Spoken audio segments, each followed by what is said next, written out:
krzyż, który Jezus cierpiał za mnie. Jezus cierpiał za mnie. Dzięki Ci, Boże mój, za ten krzyż, który Jezus cierpiał za mnie.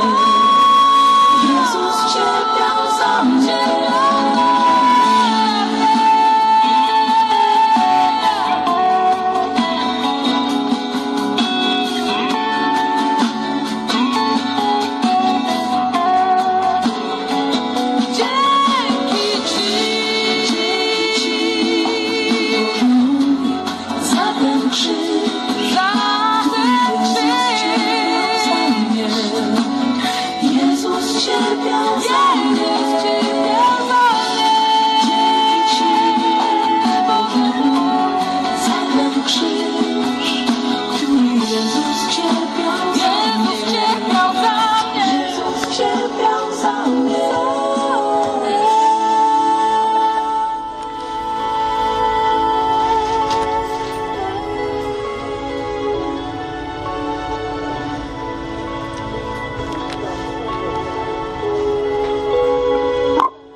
Bonjour, bon dimanche.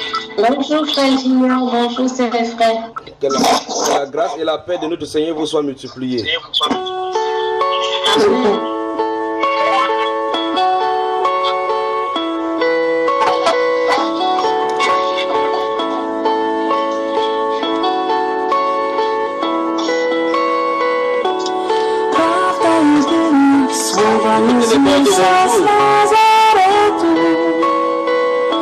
Że swego Syna posłał z niebios Bóg na świat, aby niewinny, cierpiąc zmarł za nasze grzechy i w pohańbieniu przyjął winę wszystkich nas. Dzięki Ci, Boże mój, za ten krzyż, Jezus cierpiał za mnie. Jezus cierpiał za mnie. Dzięki Ci, Boże mój, za ten krzyż, który Jezus cierpiał za mnie. Jezus cierpiał za mnie. Uwierz w Jezusa, przecież On za Ciebie umarł. Z miłości do nas przyszedł z nieba na ten świat. Błogosławiony ten, kto wierzy, choć nie widział. Zaufaj dziś Bogu, a na wieki będziesz żyć. Dzięki Ci, Boże mój, za ten krzyż, który Jezus cierpiał za mnie. Jezus cierpiał za mnie. Dzięki Ci, Boże mój, za ten krzyż, który Jezus cierpiał za mnie. Jezus cierpiał za mnie. Dzięki Ci, Boże mój, za ten krzyż, który Jezus cierpiał za mnie. Jezus cierpiał za mnie.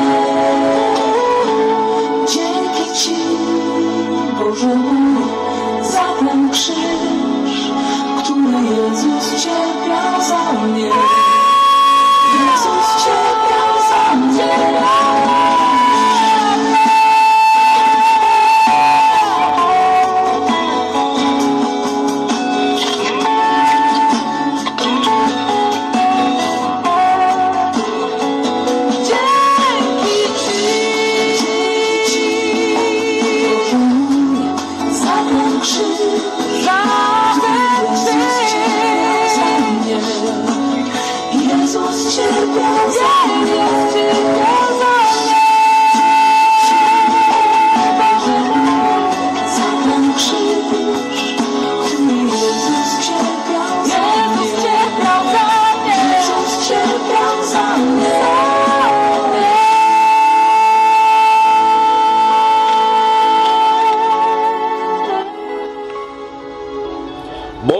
bonjour, bonjour le frère William, bonjour à toi.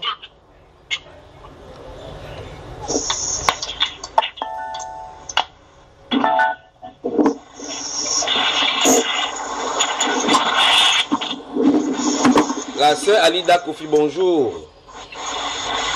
Bonjour, frère Junior. La plus italienne des Français. Bonjour à la sœur Diane et bienvenue. Bonjour. Vous la voyez là. Je crois que c'est la première participation à cette déjeuner matinal du côté de la France, n'est-ce pas? La France dans la sainteté. Bienvenue. Merci. Et beaucoup de courage à toi, beaucoup de courage. J'espère qu'on aura des bons moments maintenant en sa présence. Amen, amen. La sœur Kelly, bonjour. Du côté de Paris également.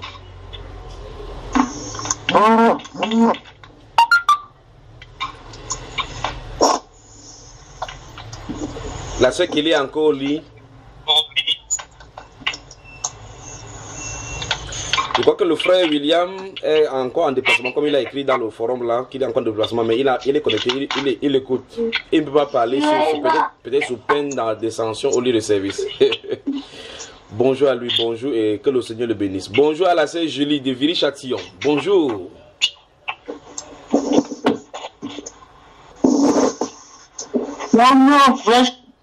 Bonjour.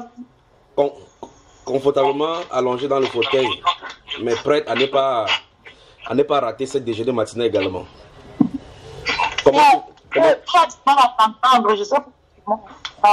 Eh bien, dans ce cas, il faudra aller. Tu es sur quoi? Tu es sur la tablette.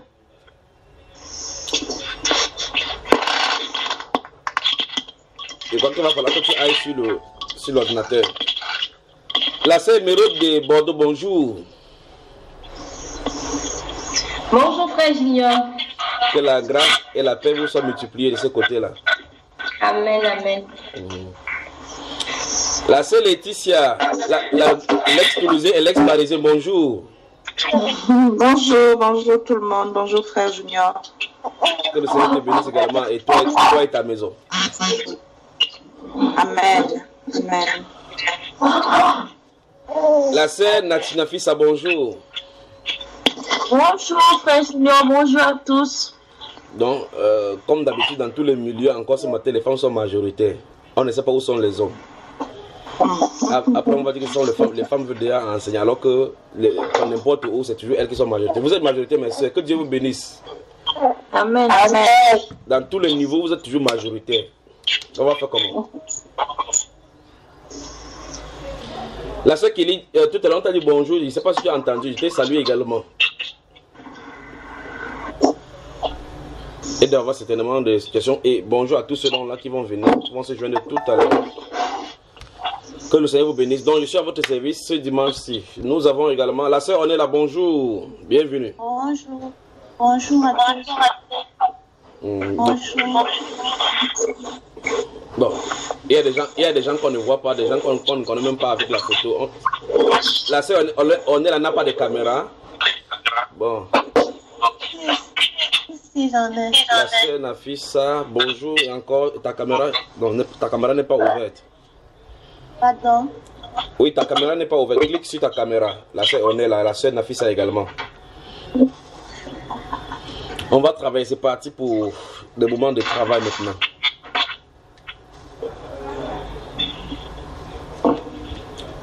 La sœur Kelly, tu nous entends? Oui, shalom. Ben voilà. Là, c'est plus. La voix est plus tonifiante comme ça.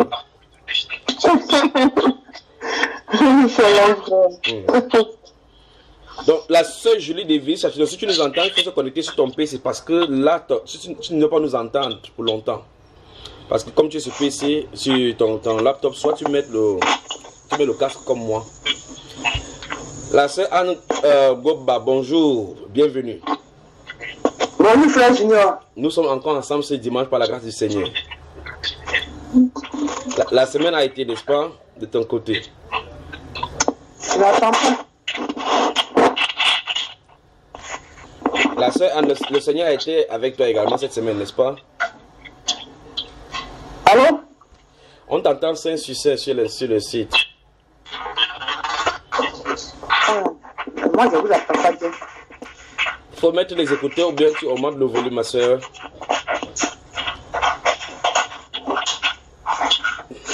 Est-ce qu'on peut commencer maintenant? Il faut que tout le monde soit à l'accueil. Vous entendez, n'est-ce pas? Oui. La soeur Anne, c'est bon, ton micro et tes écouteurs, c'est bien déjà?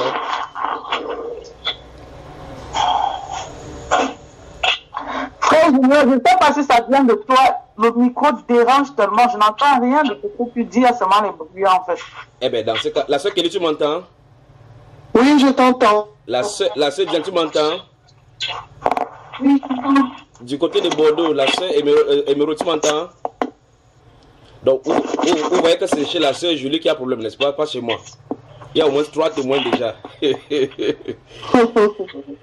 Donc, c'est chez toi qui a problème.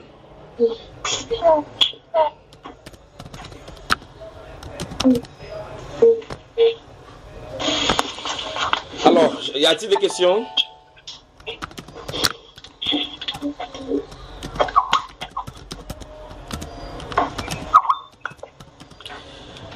Mes soeurs bien-aimées, avez-vous des questions?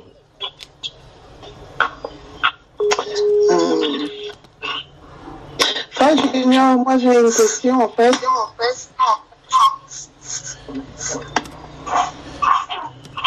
Oui.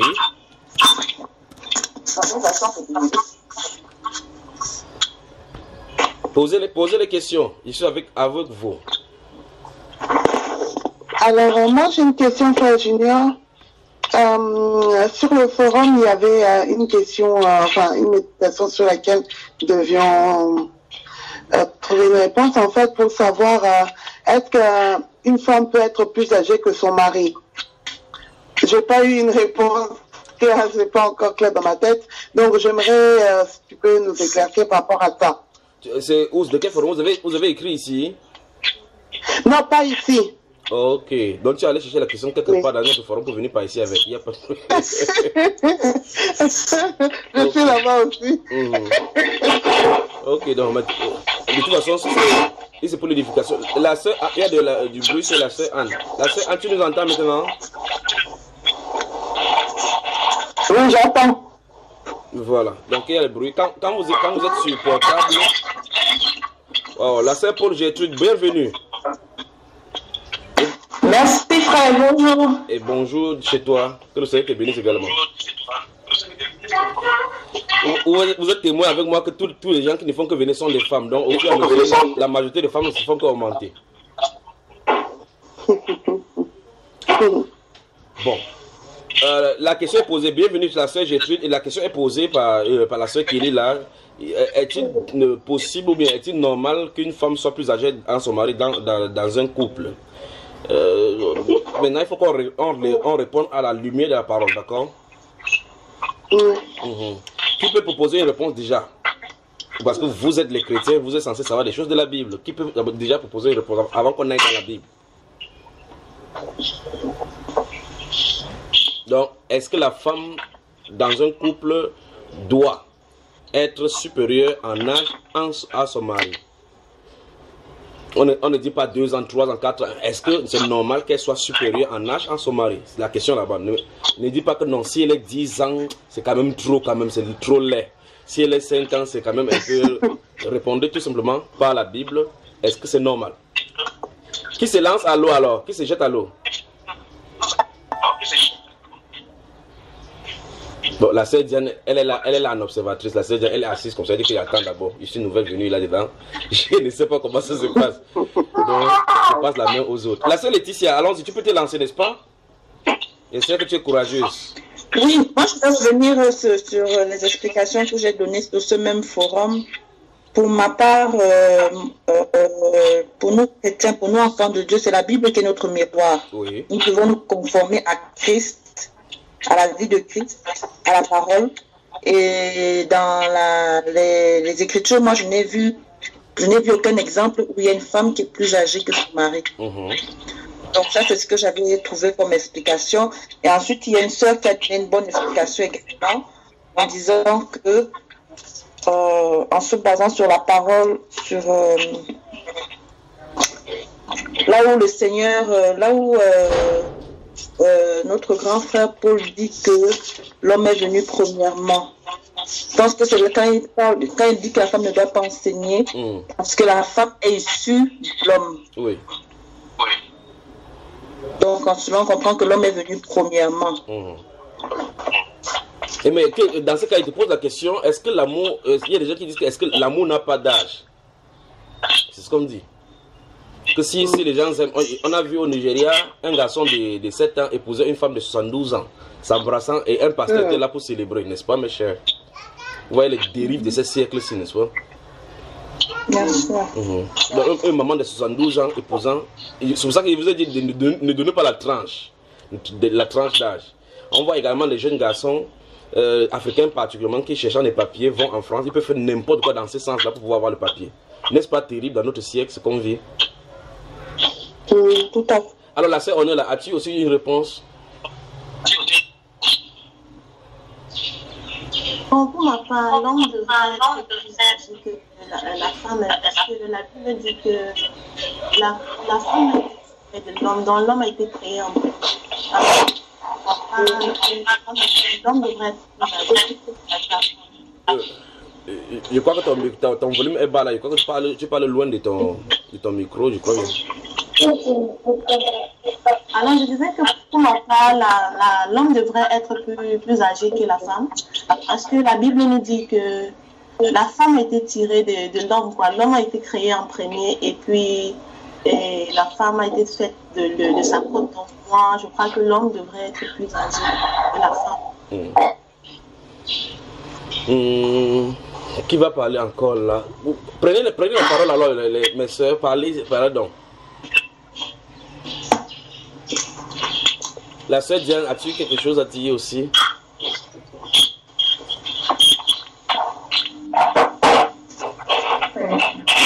Moi, je pense que si vous m'entendez. C'est un succès. Ah, d'accord.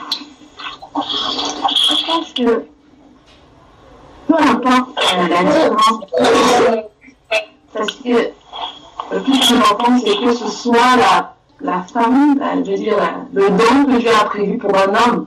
Maintenant, si Dieu a prévu que ce don est plus âgé, est-ce que du moment où la femme respecte sa place de femme, est-ce que l'âge ne doit pas être un handicap ou un obstacle si elle respecte sa place de femme et quel est le don que Dieu a prévu pour un homme? Je pense que la question de l'âge est secondaire par rapport au plan de Dieu dans la vie d'un homme ou d'une femme. C'est ce que je pense. Voilà, ça commence à être bien lorsqu'il y a des avis contradictoires. Là, je te pose la question, ma soeur. Le plan de Dieu peut-il être contradictoire par rapport à ses principes à lui? Non. Ok. Maintenant, à quoi symbolise ou bien à quoi réfère le mariage? La relation de l'homme et la femme dans le mariage. Qu'est-ce que ça veut dire prophétiquement dans le plan du Seigneur?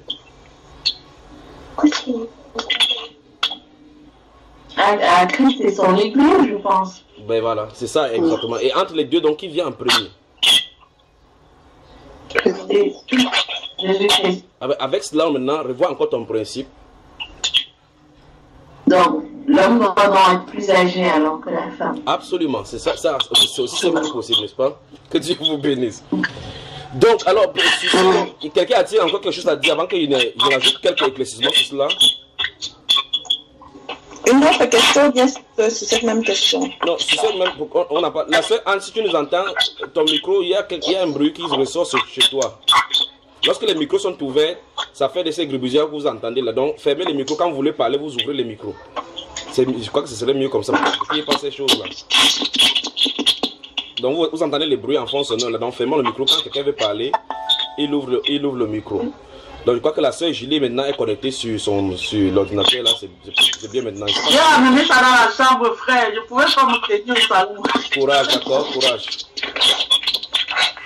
La sœur Anne, il faut fermer le micro. Je ne sais pas si elle pourra fermer le micro. Il y a un petit onglet bleu là en rond avec un petit truc dessiné là. Tu cliques là-dessus pour fermer le micro. Voilà. Donc, la sœur Julie, je ne sais pas ce qui nous entendait. On parlait, il y a la sœur Kelly qui a posé la question sur l'âge de la femme vis-à-vis du mari. Et les uns et les autres ont répondu d'une façon. La sœur Laetitia a dit, d'après ce qu'elle connaît de la Bible, il n'y en a pas un cas comme ça. Et puis, la sœur Diane a renchéré en disant qu'elle pense que la femme c'est un don de Dieu. Enfin, la femme c'est un don comme la Bible le déclare dans ce livre de Proverbes. Si c'est un don que Dieu lui donne à quelqu'un, et que cette personne-là reçoit cette don, et que la femme est en âge supérieur par rapport à cet homme, elle ne voit pas en quoi ça va consister, il y aura un problème avec cet amour. Et là, je lui ai posé la question, est-ce que le don de Dieu peut être contraire à son plan à lui?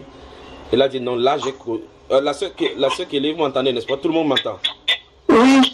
Oui. Voilà, donc je suis de faire un résumé avant d'avancer, parce qu'il faut que cette question soit éclaircie maintenant, avant qu'on avance. Et donc, je lui ai demandé si le plan de Dieu peut être contraire à ses propres principes. Elle a dit non, à quoi se réfère donc concrètement le mariage, ou bien la relation entre l'homme et la femme? Elle a dit c'est à Christ. Et j'ai posé la question, est-ce que entre les deux, Christ et l'Église, qui est venu en premier?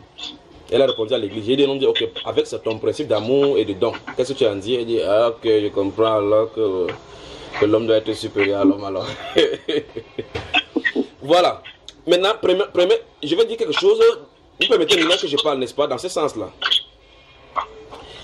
Il y a des choses dans la parole de Dieu qui ne sont pas des lois, qui ne ressortent pas de la loi, qui ne ressortent pas de la grâce, mais ressortent directement du gouvernement de Dieu. Et ainsi, la loi et la grâce ne peuvent pas l'annuler. Je crois dans un enseignement, j'en avais parlé, quand je parlais le voile de la femme, j'en ai parlé du principe du gouvernement du Seigneur, que ça sorte du gouvernement. Regardez par exemple, dans le gouvernement du Seigneur, dans le gouvernement. Je ne sais pas si vous comprenez ce que je veux dire. Dans le gouvernement, la sœur Diane, son micro n'est pas fermé. La sœur Anne, son micro n'est pas fermé. Il y a toujours les sons venant de votre côté. Dès que ça sera fermé, je vais vous dire, je crois que c'est chez la sœur Diane, maintenant c'est fermé. La sœur Anne, si tu nous entends, daigne fermer ton micro. Ça bouge là-bas. Je veux que tout le monde écoute bien ceci très attentivement avant qu'on aille là. Si vous avez autre question. Voilà, je peux y aller maintenant. Mais la sœur Paul Gertrude, tu avais quelque chose à ajouter sur le don amour là, comme les femmes sont trop amoureuses là.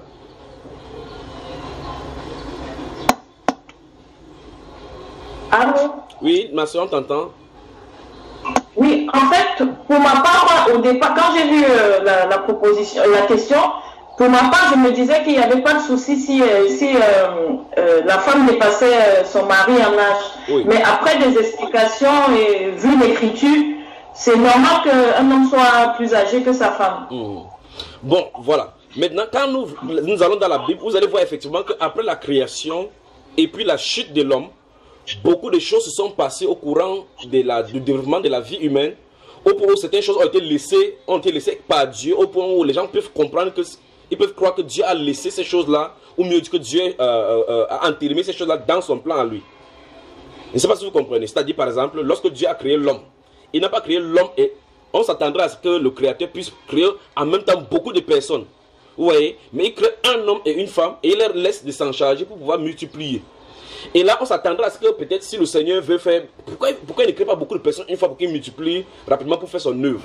Un peu comme quand il est venu sur la terre, il a choisi 12 personnes établissant comme disciples, comme apôtres pour faire son œuvre. Et il dit que ces personnes sont chargées. Je ne sais pas, essayez d'écrire à la sœur Anne pour qu'elle puisse fermer son micro, s'il vous plaît. Pour que ces 12 personnes puissent porter son œuvre à l'extrémité de la terre. Vous voyez comment il travaille avec eux pendant près de 3 ans pour les former. Pourtant, il y a beaucoup de personnes qui croient en lui, mais c'est ces 12-là, c'est Noël qui travaille avec lui dans le secret. Et même dans ces 12-là, ce n'est pas tout qui les révèle. Quand il veut aller dans les intimités, il prend 3 personnes pour aller avec eux. On se demande, quelqu'un qui veut sauver les gens dans le monde entier, comment ne vient pas il d'impact tout le monde, comme les gens feraient aujourd'hui. Comme les pasteurs disent aujourd'hui que tout le monde dans l'église doit sortir les prêcher pour amener les fidèles. Il faut aller sauver les gens dehors, alors qu'ils sont allés chercher de l'argent. Jésus, lui, vient chercher un noyau. Donc Dieu a ses principes, comment il fonctionne. Ces principes-là se trouvent sous son gouvernement. Et quand c'est sous son gouvernement, ça suppose donc que même si c'est au-dessus de la loi, c'est au-dessus de la grâce. C'est pour ça qu'il faut bien comprendre la notion du gouvernement du Seigneur. Maintenant, lorsque nous entrons dans la Genèse, on voit effectivement qu'il a créé l'homme en tant que sexe masculin d'abord. Nous avons vu effectivement dans la Genèse chapitre 2 comment il a créé cet homme-là. C'est à l'issue de cet homme-là. Il a vu, écoutez bien maintenant, notez 1 Corinthiens chapitre 11. Notez. 1 Corinthiens chapitre 11. Que Dieu vous bénisse, que Dieu vous bénisse, que Dieu vous bénisse. 1 Corinthiens chapitre 11. Verset 12 à 14. Notons cela et on va y revenir. Verset 12 à 14. Notez aussi 1 Timothée chapitre 2. Verset 12 et 13 également. Je crois qu'on va lire ces deux versets-là, de Dieu voulant, mais il faut que j'explique d'abord cette notion de gouvernement. Donc, regardez très attentivement. Lorsqu'on entend entendre comme ça, vous allez voir, même un prédicateur pourra rester aujourd'hui. Lorsqu'on n'a pas compris et saisi cette notion de gouvernement de Dieu, on peut aller dans tout genre de dérives. Vous allez voir par exemple, quelqu'un pourra vous dire par exemple que, ok, est-ce que c'est un péché si quelqu'un le fait? Est-ce que c'est un péché si quelqu'un fait ces choses-là? Là, je vous pose une question par exemple. Par exemple, vous pouvez accepter dans vos couples aujourd'hui vous appelez quoi, lorsque l'homme a plusieurs femmes, la polygamie. Qui parmi vous est chaud pour la polygamie? Si vous le dites directement, j'envoie une prochaine soeur dans votre foyer. Vous allez voir de quoi il est question. Vous allez voir que ce que vous disiez tout à l'heure, que ma soeur, je t'aime, là, vous ne l'aimez pas vrai. C'est-à-dire que chacun a son territoire. Donc, vous voyez effectivement que vous ne voulez pas la polygamie aujourd'hui. Mais vous regardez dans la Bible, vous allez voir que après, à l'issue du péché, la polygamie a fait place à l'intérieur de l'humanité. Si vous lisez Genèse chapitre 4, c'est sur le miel. Le monsieur qu'on appelle le miel là, du côté de Caïn, dans la descendance de Caïn, qu'à partir de cet instant-là, on a commencé à prendre 2 femmes. Maintenant, là, je vous fixe encore un autre principe. Ouvrez maintenant les micros tout le monde, et puis là, vous me répondez. Ouvrez vos micros. Puis, si ça fait pam, vous refermez. Je vous pose une question. Est-ce que vous êtes prêts, pour ceux qui ne sont pas mariés, à aller toquer chez un homme pour lui dire « Je viens pour t'épouser, t'ai demandé la main ». Je vais comment expliquer? Jamais. Jamais. Qui dit jamais? Hey, vous tous vous dites jamais? Non. Eh bien, je vous demande pourquoi. Puisque vous êtes les êtres humains. Parce que c'est l'homme qui doit demander la femme en mariage. Est-ce que c'est écrit quelque part donc que c'est l'homme qui doit demander la femme en mariage? Où est le problème, n'est-ce pas? Vous commencez à comprendre le problème? Je vous pose la question, est-ce que vous êtes prêts à ce que vous tombez amoureux d'un garçon, vous courez, vous dites que bon, oh, mon cher Pierre, quand je te regarde comme ça, ton sourire veut me tuer seulement. Il faut que je vienne chez tes parents, je viens prendre ta main, je viens te prendre chez tes parents, je viens demander l'autorisation à tes parents pour pouvoir t'épouser. Vous le feriez, mes soeurs? Non. Alors je vous pose la question, pourquoi vous ne le ferez pas? Je veux que vous me donniez une explication biblique et scripturaire.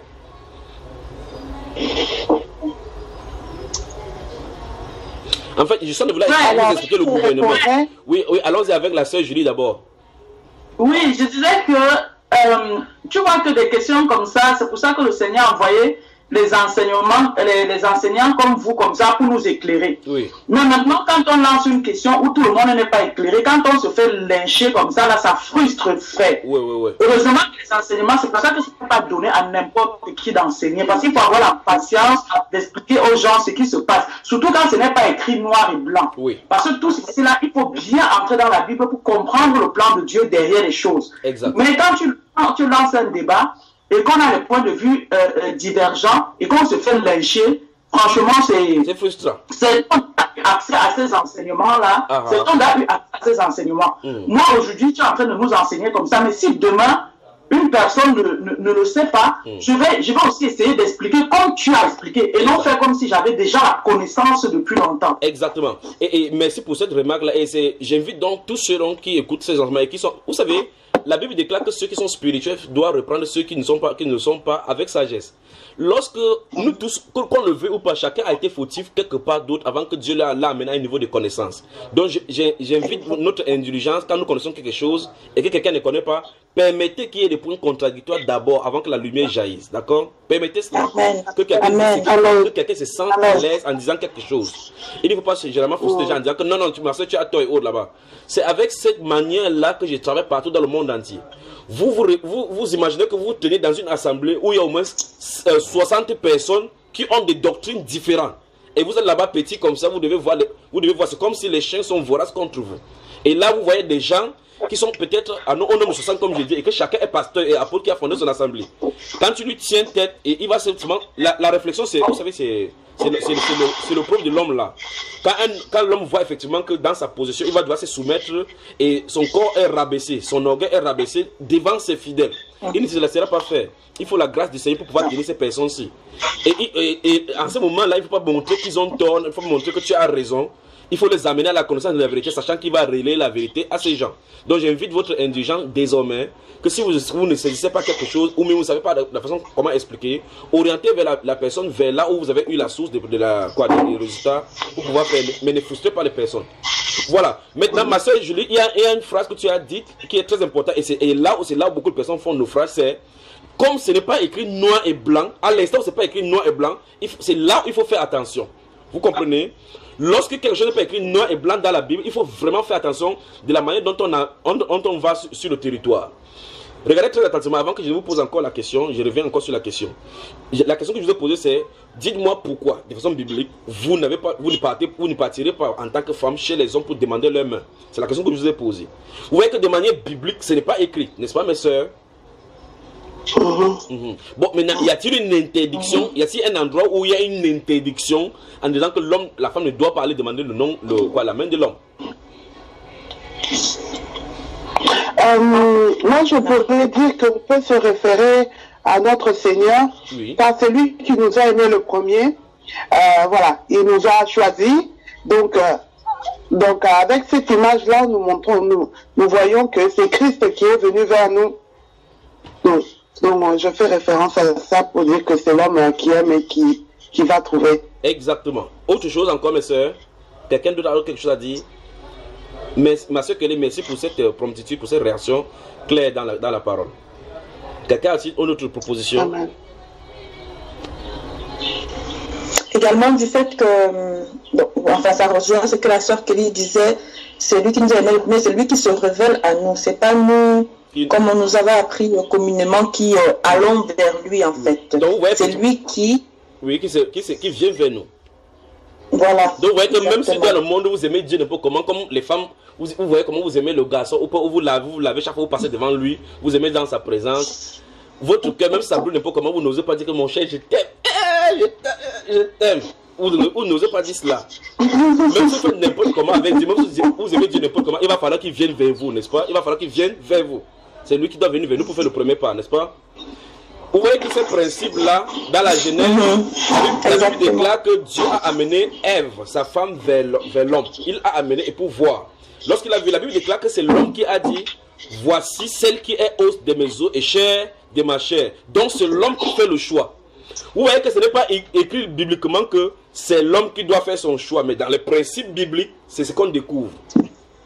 Donc en clair, c'est qu'on pense qu'en réalité que ce n'est pas écrit noir et blanc, est effectivement noir et blanc écrit, mais écrit de façon imagée ou bien dans les principes. C'est donc là où le gouvernement de Dieu intervient et devient très important. C'est-à-dire que lorsque vous voulez faire n'importe quoi en tant que croyant et que vous voulez vous référer à la Bible, il faut d'abord se poser la question si ça contredit un des principes de Dieu.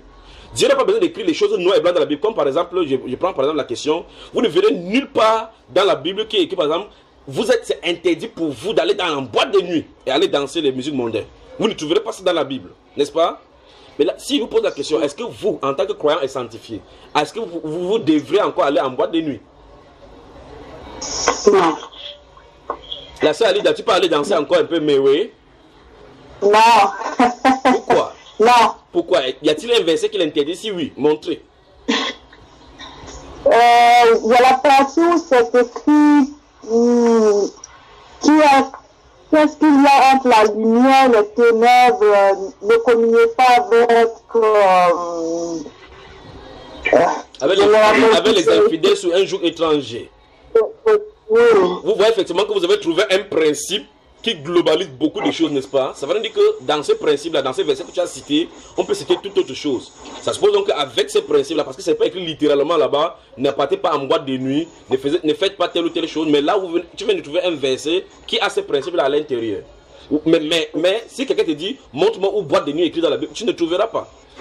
Une autre question encore, y a-t-il une interdiction de fumer dans les Saintes Écritures?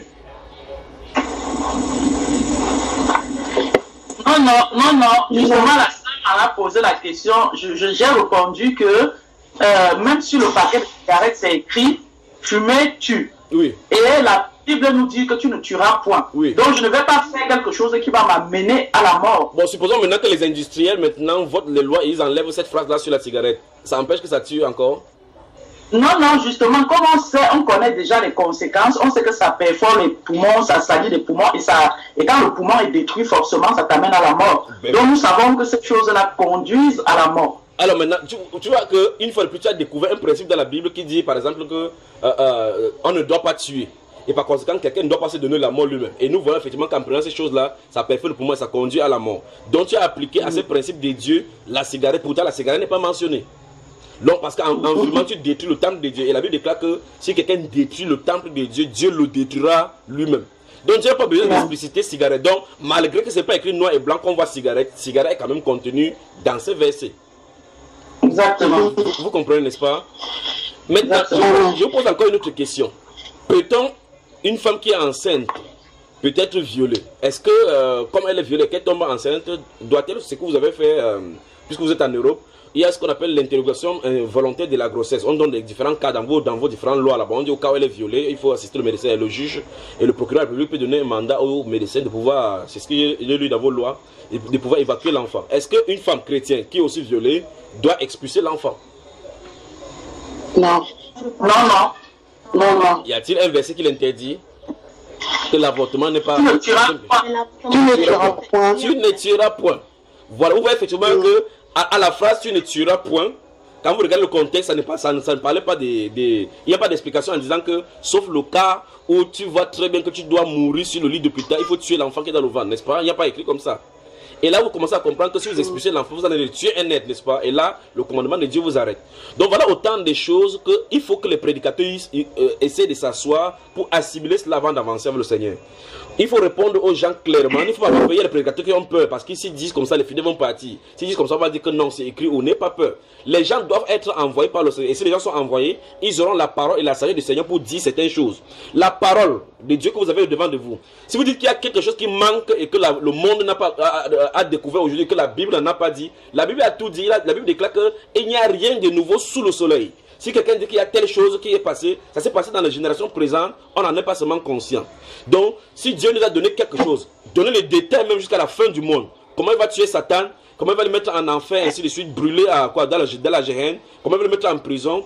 Les détails qui peuvent nous conduire dans tout genre de dérives, il les a donnés.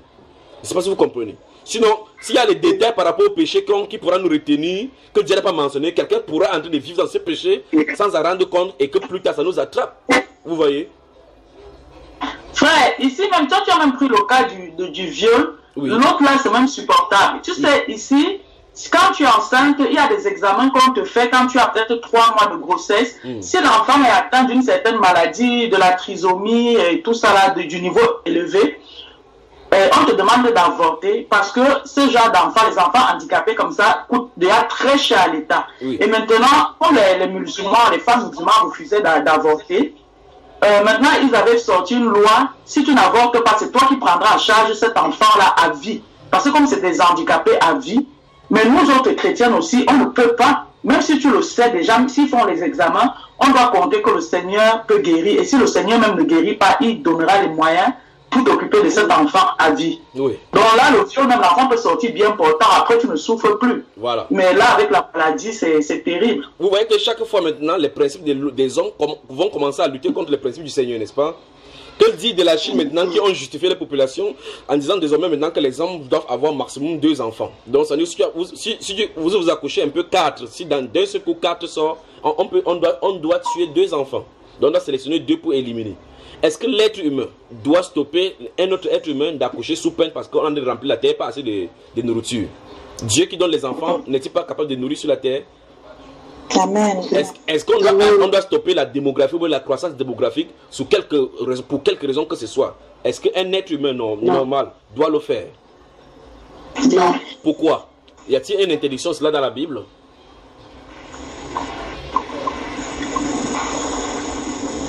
Est-ce que la sœur Nafissa, ferme ton micro, la maternelle a commencé chez toi. Donc, est-ce qu'il y a une interdiction dans la Bible par rapport à l'interdiction de cela?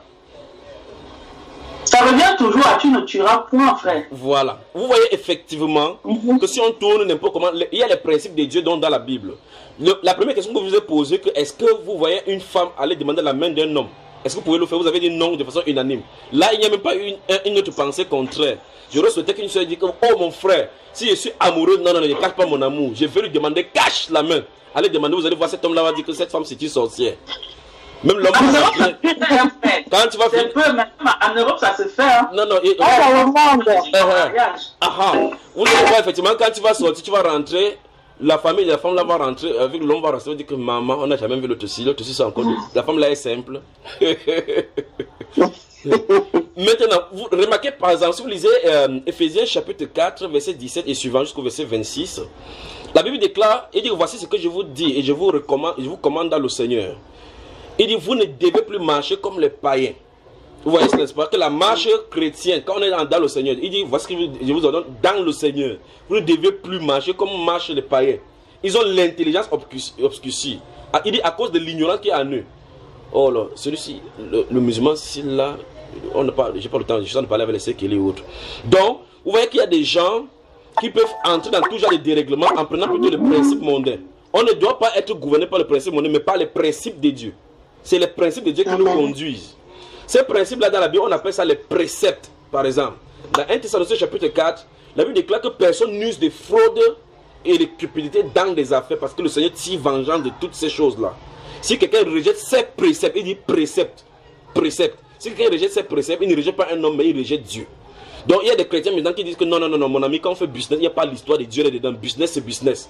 Ici, je dépose la casquette des chrétiens de côté. Mais la Bible lui dit que les préceptes de Dieu veulent que tu sois rigoureux dans tout ce que tu es en train de faire. C'est pour ça que Dieu a régularisé, même dans le foyer, même dans le travail pour les patrons qui ont le caractère difficile. Il dit la façon dont il faut gérer.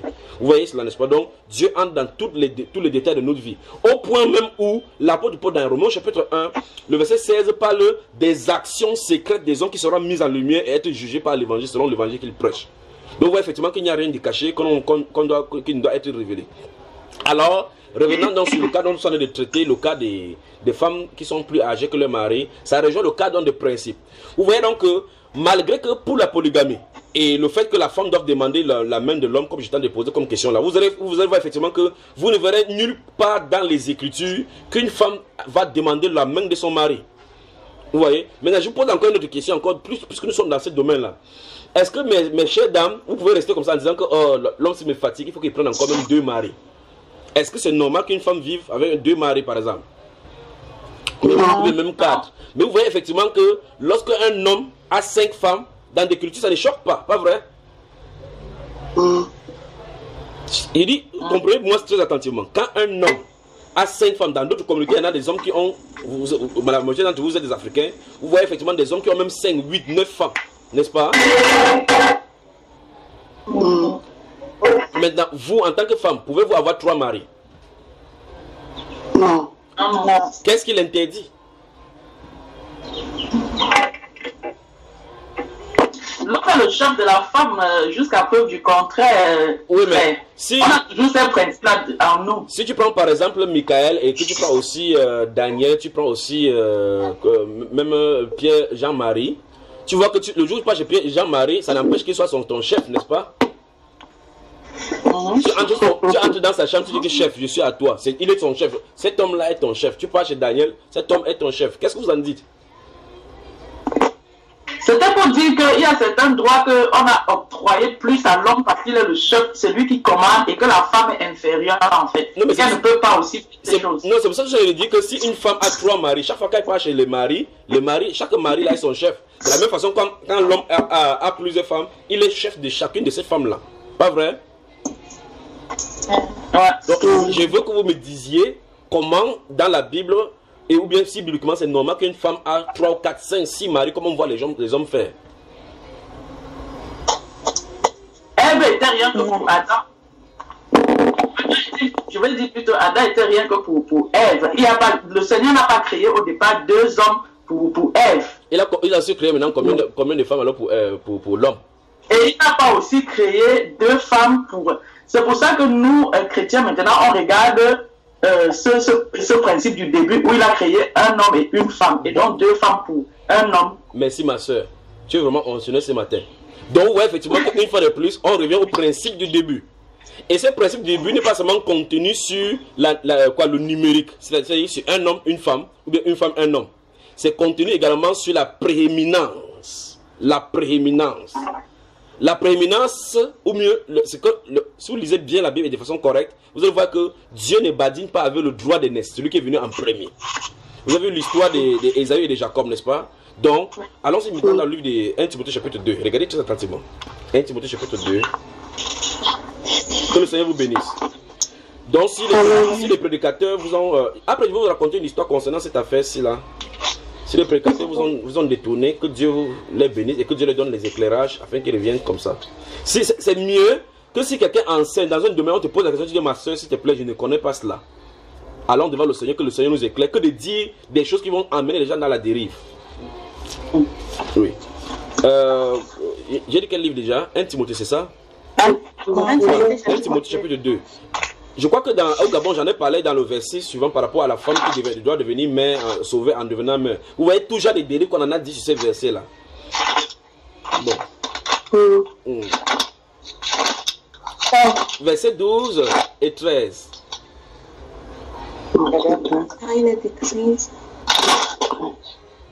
Qui va lire là? Ok. Je ne permets pas à la femme d'enseigner ni de prendre l'autorité sur l'homme, mais elle doit demeurer dans le silence. Oui. Car Adam a été formé le premier et Ève ensuite. Vous avez vu cela? Lorsque l'apôtre met ici, il a de vouloir expliquer le pourquoi elle doit rester dans le silence. Il dit car, pour justifier ce qu'il avait dit, n'est-ce pas? Car Adam a été formé le premier, Ève ensuite. Mais le verset suivant va expliquer le pourquoi on lui demande désormais de se mettre en silence. Vous voyez? On dit en fait, continue là ma soeur. Et ce n'est pas Adam qui a été, ce n'est pas Adam qui a été séduit, c'est la femme qui a été séduite et s'est rendue coupable de transgression. Voilà. Donc c'est pour ça qu'on lui demande désormais silence. On dit deux choses ici. Un, elle doit demeurer dans le silence et on dit le pourquoi. Parce que dès le départ, elle n'était pas en silence. Dès le départ, elle a amené les gens dans la transgression. Alors que ce n'est pas elle qui a été créée la première. Donc elle n'avait pas la prééminence. Vous voyez là, n'est-ce pas? Elle n'avait pas la prééminence. Elle ne devait pas prendre la place pour parler. Je crois que là, je vais arrêter ici pour qu'elle se connecte là parce que ça dérange là. Bon, maintenant, regardez encore très attentivement. Lorsque vous lisez, la soeur Anne, elle nous écoute là. La soeur Kelly, il y a des bruits également chez toi. Coupe ton micro avant de faire le ménage. La soeur Kelly, tu nous entends, coupe ton micro. Sachez que quand vous avez vos écouteurs, c'est trop sensible. Même avec votre habit, ça peut produire le bruit désagréable. La soeur Kelly, tu nous entends? La soeur Anne veut couper ton micro également. Il y a le bruit chez toi. Veuille couper ton micro. Il y a du bruit chez toi. Coupe ton micro. C'est pas le micro. Bon, comment on va expliquer à notre soeur bien-aimée comment couper le micro? Bon, qui peut lui expliquer, s'il vous plaît, comment arrêter le micro? Si quelqu'un à côté de toi, là, demande-lui d'appuyer sur la touche verte, là, enfin, bleu, je ne sais pas si c'est bleu ou c'est vert, ces choses-là. Il y a une touche de micro quelque part là-bas.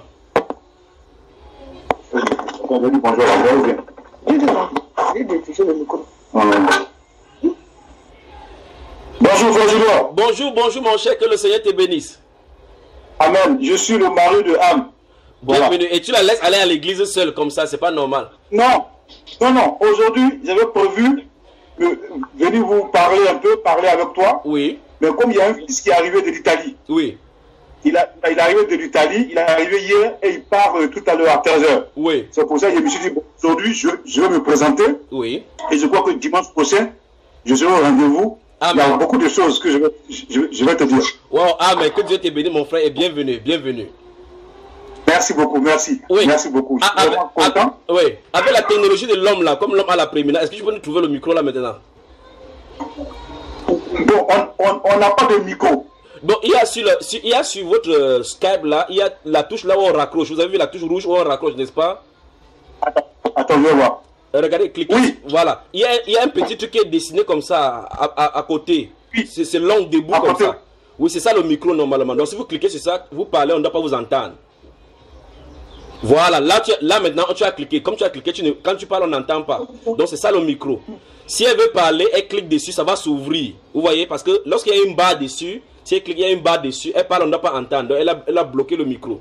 Donc tout le bruit que vous faites là-bas, on ne doit pas vous entendre. Si elle veut parler, pourquoi on l'entend, elle clique encore dessus. Voilà, c'est ça le micro. D'accord, mon frère? Voilà. Là, on ne vous entend pas, le micro est fermé. Donc dis-lui, si elle veut parler également, si elle a une question à poser, elle clique encore là-dessus. Ouvrez encore le micro, voir. Ouvrez le micro et vous parlez. Ouvrez le micro.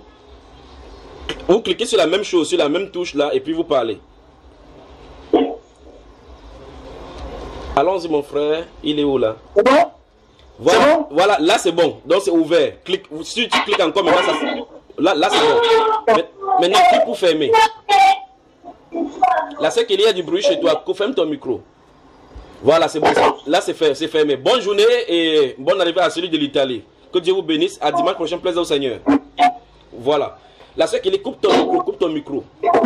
Voilà, coupe le micro, s'il te plaît, il y a du bruit chez toi. Bon, maintenant nous sommes au niveau de 1 Timothée chapitre 2. Et là, l'apôtre Paul nous explique la prééminence de l'homme et sa domination, le fait qu'il soit prémis. Et le pourquoi ils disent à la femme de ne pas parler, elle doit demeurer dans le silence, parce que dès le départ, elle n'avait pas la première place dès le départ. Et en deuxième lieu, la chose qui lui est reprochée, c'est qu'elle est venue prendre la place qui n'était pas sienne. Et vous voyez effectivement que ici, dans ces versets, comme dans tous les autres passages que nous sommes en train de parler, chaque fois vous revenez vous aussi au commencement. Le Seigneur Jésus dans Matthieu chapitre 19, lorsqu'on lui a posé la question, est-il nécessaire, est-il normal qu'on donne une lettre de divorce à une femme sur quelque façon que ce soit? Il dit, Moïse a ordonné cela. Jésus leur a dit au verset 8 qu'il n'en était pas ainsi au commencement. Jésus est allé au commencement avec cela. Donc il veut dire en réalité, dans l'état des choses que nous nous trouvons maintenant, on se trouve dans le désordre. Ce qu'il faut faire, c'est qu'il faut regarder à l'original. Il faut retourner à l'original pour voir comment ça s'est passé. Donc à chaque fois, il y a des dérèglements sur la terre. Il faut regarder l'origine, l'original comme Dieu a prévu, comment il a voulu que ça fonctionne dans son plan parfait. Ici, l'apôtre Paul, voulant expliquer le pourquoi on interdit à la femme d'enseigner, il ne dit pas que non. Vous les femmes éphésiennes, comme certains pasteurs également me disent aujourd'hui, il dit non. C'est parce qu'à Éphèse ou bien les femmes prostituées venaient à l'église, elles parlaient. C'est pour ça qu'on lui demande de le faire. On ne dit pas ici que parce qu'à Éphèse, les femmes dérangent. On a dit ici que le problème se trouve au commencement. J'espère que vous m'entendez très attentivement. Il dit pourquoi on revient tout, on nettoie ça une fois. Dans le livre de 1 Corinthiens, vous allez voir effectivement que les mêmes principes seront donnés à la femme de rester dans le silence, qu'elle est malsain pour elle d'en parler, de parler dans l'assemblée. Regardez très attentivement, une fois de plus là-bas, l'apôtre Paul parle du commencement. Or, remarquez également une fois de plus qu'au commencement, il n'y avait pas les juifs, il n'y avait pas les grecs, il y avait l'homme, il y avait la femme. Donc, ça veut dire que le problème de commencement s'applique à l'homme, à l'humanité. Ça ne s'applique pas à un peuple. La loi est maintenant venue aux juifs pour régulariser les choses, pour qu'on commence à comprendre les choses que Dieu a prévues dans son plan. Donc maintenant, vous voyez, les prédicateurs disent non. C'était dans un contexte corinthien, il y avait du désordre dans l'église où les femmes se levaient, il y avait beaucoup de prostituées qui avaient cru, il y avait beaucoup de choses qui se passaient au milieu de l'église. Mais l'apôtre Paul lui dit, comme dans toutes les églises des saints, il n'a pas dit comme dans votre église, que dans votre église de façon spécifique. Vous voyez que le principe de Dieu veut que la femme demeure dans le silence, et il explique que le problème se trouve dans le commencement. Qu'à l'origine, elle avait parlé alors qu'elle n'en avait pas le droit. Ici, l'apôtre Paul en a expliqué, c'est à Timothée. Et là, il écrit comme ça à l'église d'Éphèse. L'église d'Éphèse n'avait jamais eu la loi, comme les Juifs en avaient. C'était des païens. Et il explique le problème du commencement à l'église d'Éphèse qui sont dans ces problèmes-là. En disant que dès le commencement, ça ne lui a pas été donné de parler. Elle en a parlé. Pourtant, elle a été créée en deuxième lieu par rapport à Adam. Vous voyez cela, n'est-ce pas? Donc le problème du silence de la femme n'est pas un problème contextuel, ni un problème de silence parce que dans l'assemblée de Corinthe ou bien d'Éphèse, il y a des prostituées. Non, c'est parce que justement, elle n'est pas à sa place en tant que femme. Quand Dieu dit par exemple aux femmes que la femme soit soumise, il ne dit pas que les femmes de Corinthe qui bavardent beaucoup soient soumises. Non, non, non. Ce principe-là, c'est pour toutes les femmes parce qu'elles ont tendance à s'élever. Je ne sais pas si vous comprenez. Et par conséquent, quand un prédicateur se lève et dit maintenant que non, c'est que à Corinthe, vous voyez que il y avait les prostituées et les prostituées venaient à l'église. Où est-ce qu'il peut chercher cela? Pourtant, la Bible dit au commencement, il n'en était pas ainsi. Vous voyez, dans le commencement, Adam a été créé en premier, Ève ensuite. Comment il peut être en train d'expliquer à des gens qui sont des païens les principes de Dieu qui sont contenus dans la Bible juive? Vous voyez cela, n'est-ce pas? Et dans 1 Corinthiens 14, quand il va dire que la femme doit se taire, comme le dit aussi la loi. Une fois de plus, il remet cela sous la loi. Il dit que sous la loi, la femme se taisait. Or, si vous lisez la Torah, vous ne verrez nulle part l'interdiction à la femme de parler. Il dit qu'elles doivent demeurer dans le silence, comme le dit aussi la loi. C'est ce que l'apôtre Paul dit dans 1 Corinthiens 14. Pourtant, vous ouvrez dans la Bible, de Genèse jusqu'à Malachie, vous ne verrez nulle part l'interdiction à la femme d'enseigner, nulle part l'interdiction à la femme de parler. Mais qu'est-ce que l'apôtre Paul a laissé référer à quoi? Au principe du fonctionnement même de la Torah. Vous allez voir effectivement que lorsque Dieu a choisi Moïse et puis comment il s'appelle, Aaron dans la sacrifiture, quand il les a choisis, il a choisi la tribu de Lévi et la tribu d'Aaron comme les sacrificateurs. Dans cette tribu-là, aucune femme ne se présentait comme sacrificateur. Pourtant, Dieu a un peuple là-bas qui est le peuple juif. Ils peuvent se dire que non, moi, même si je suis juive, je me présente comme sacrificateur. Je suis fille d'Aaron. Élisabeth était fille d'Aaron, de la classe d'Éléazar. Marie était lévite. Vous voyez, n'est-ce pas, apparentée lévite. Vous ne voyez nulle part où sont allés servir dans le temple, dans ce domaine-là. La grande sœur de Moïse même, Myriam, elle était lévite. Elle pouvait se targuer qu'elle était appelée par Dieu, parce que Dieu dit clairement que les trois, il les a appelés pour envoyer devant Israël. Mais elle n'a pas fait la sacrifiture. Dieu a donné de façon spécifique dans son ordre. Quand Dieu donne l'ordre à quelqu'un, ça fait état de ses principes. Il dit, j'ai choisi Aaron et ses fils. Aujourd'hui, comme les versets bibliques, il y a des versions bibliques qu'on traduit à tort et à travers. Lorsqu'on dit frère, les gens disent maintenant frère et soeur. Ils mettent frère et soeur, ils ajoutent soeur comme si Dieu n'avait pas vu le mot soeur pour mettre. Maintenant, quand on va là-bas, on va interpréter, on va dire que j'ai choisi Aaron et ses fils et filles. Si vous mettez fils et filles, vous avez vu une fille dans la sacrifiture? Que non. Mais si une fille n'est pas dans la sacrifiture, ça ne fait pas qu'elle soit moins par rapport à fille d'Aaron. Elle est fille d'Aaron, mais la sacrifiture, elle est éliminée de la sacrifiture. Par quelle loi? Par la loi naturelle du choix des dieux des fils. Ouais, n'est-ce pas? Le principe, le fait que Dieu a choisi Aaron et ses fils, il vient de dire, la femme est interdite d'aller dans ce domaine-là. Il n'a pas besoin de dire, je vous interdis d'aller dans la sacrifiture, vous les femmes.